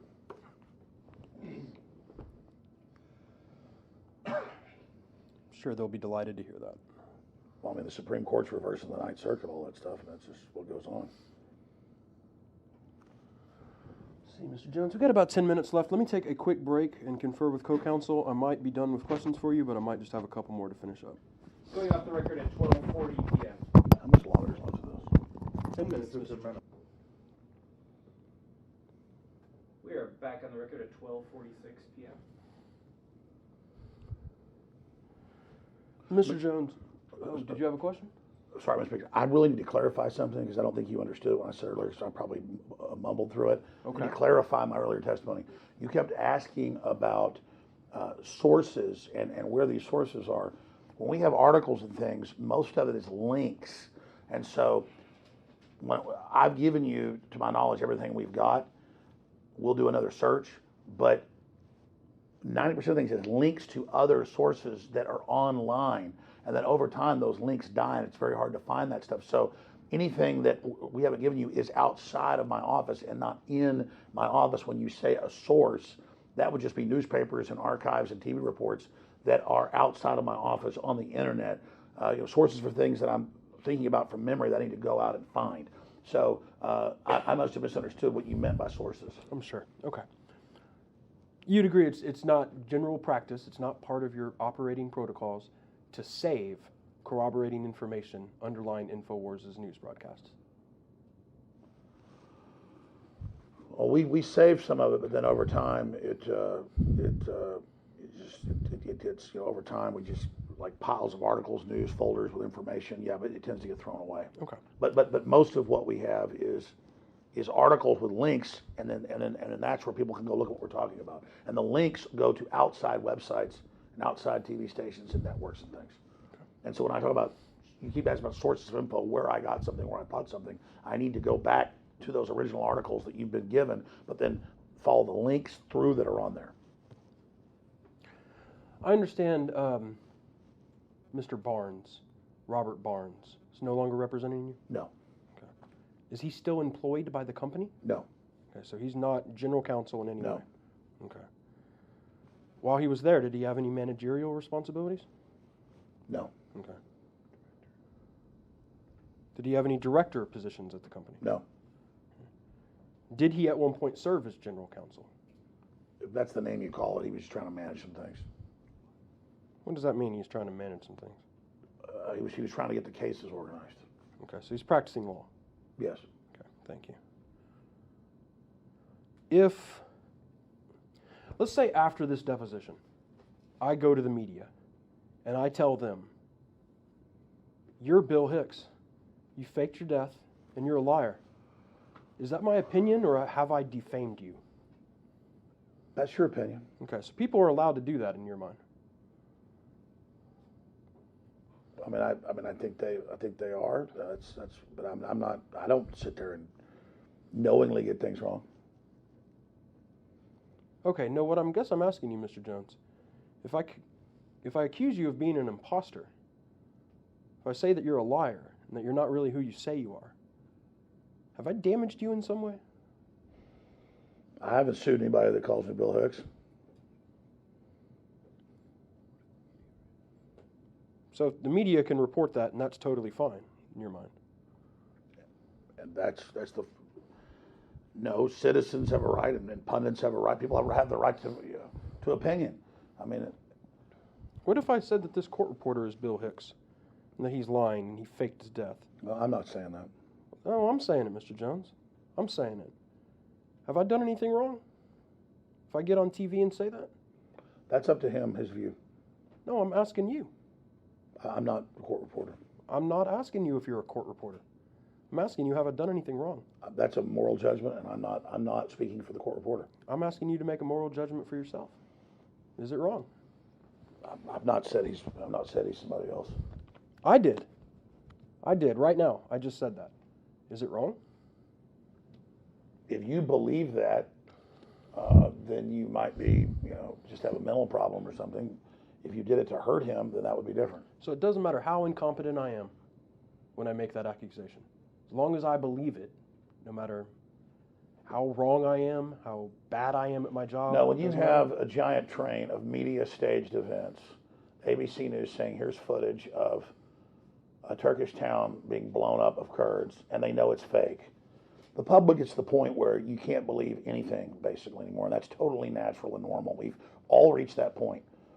And lawsuits like this by the establishment don't stop the public from questioning the system. Let me get this straight. So it would be natural and normal for me to accuse this court reporter of being Bill Hicks and having faked his death. No, but it would be normal when you see ABC News saying, here's Trump allowing a city to be blown up, to go, that's probably not true, this probably isn't.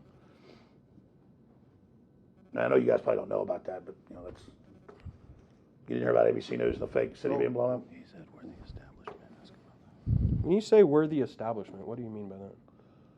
Just people that buy the party line, just believe whatever they're told. That's what we are. Me and Mr. Ogden? I mean, it's okay to have my opinion, right? Sure. Okay. That's your opinion, though? I mean, this is just a witch hunt by the establishment.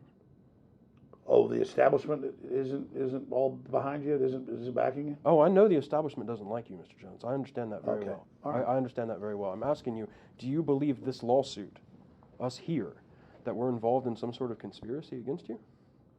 Or do you think I just found a good case? Well, two people agreeing on something is a conspiracy.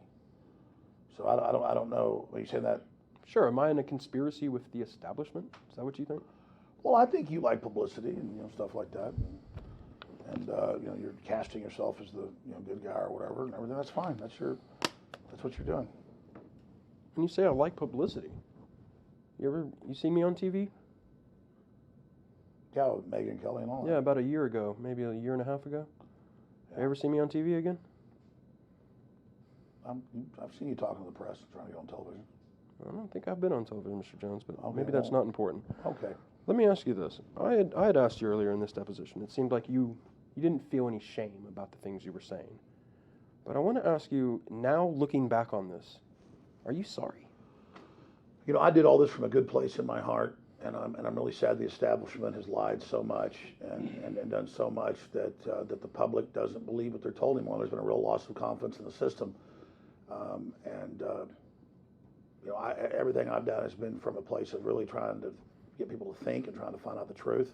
And I've certainly been wrong about things, but it came from a place of really trying to do my best job. And so I'm overall proud of getting the public to be skeptical and getting people to think for themselves. And let me get this straight. These videos we just watched today, you're proud of those videos? I'm proud of the compendium of my work, not small clips taken out of context. And I'm a good person, and I pioneered exposing Epstein 13 years ago. Said they fly around an aircraft with the Clintons would kidnap children, and it's been proven right. Everybody comes up and shakes my hand, apologizes in Austin. Now the liberals do. They go, "We're sorry, and we were wrong about you," on a bunch of other stuff. So in some ways, you're a victim. Well, let's just say time's running out for the establishment. Epstein didn't kill himself. All right, Mr. Jets, thank you for your time today. Until next time. This concludes the depo at 12:54 p.m. We are off the record.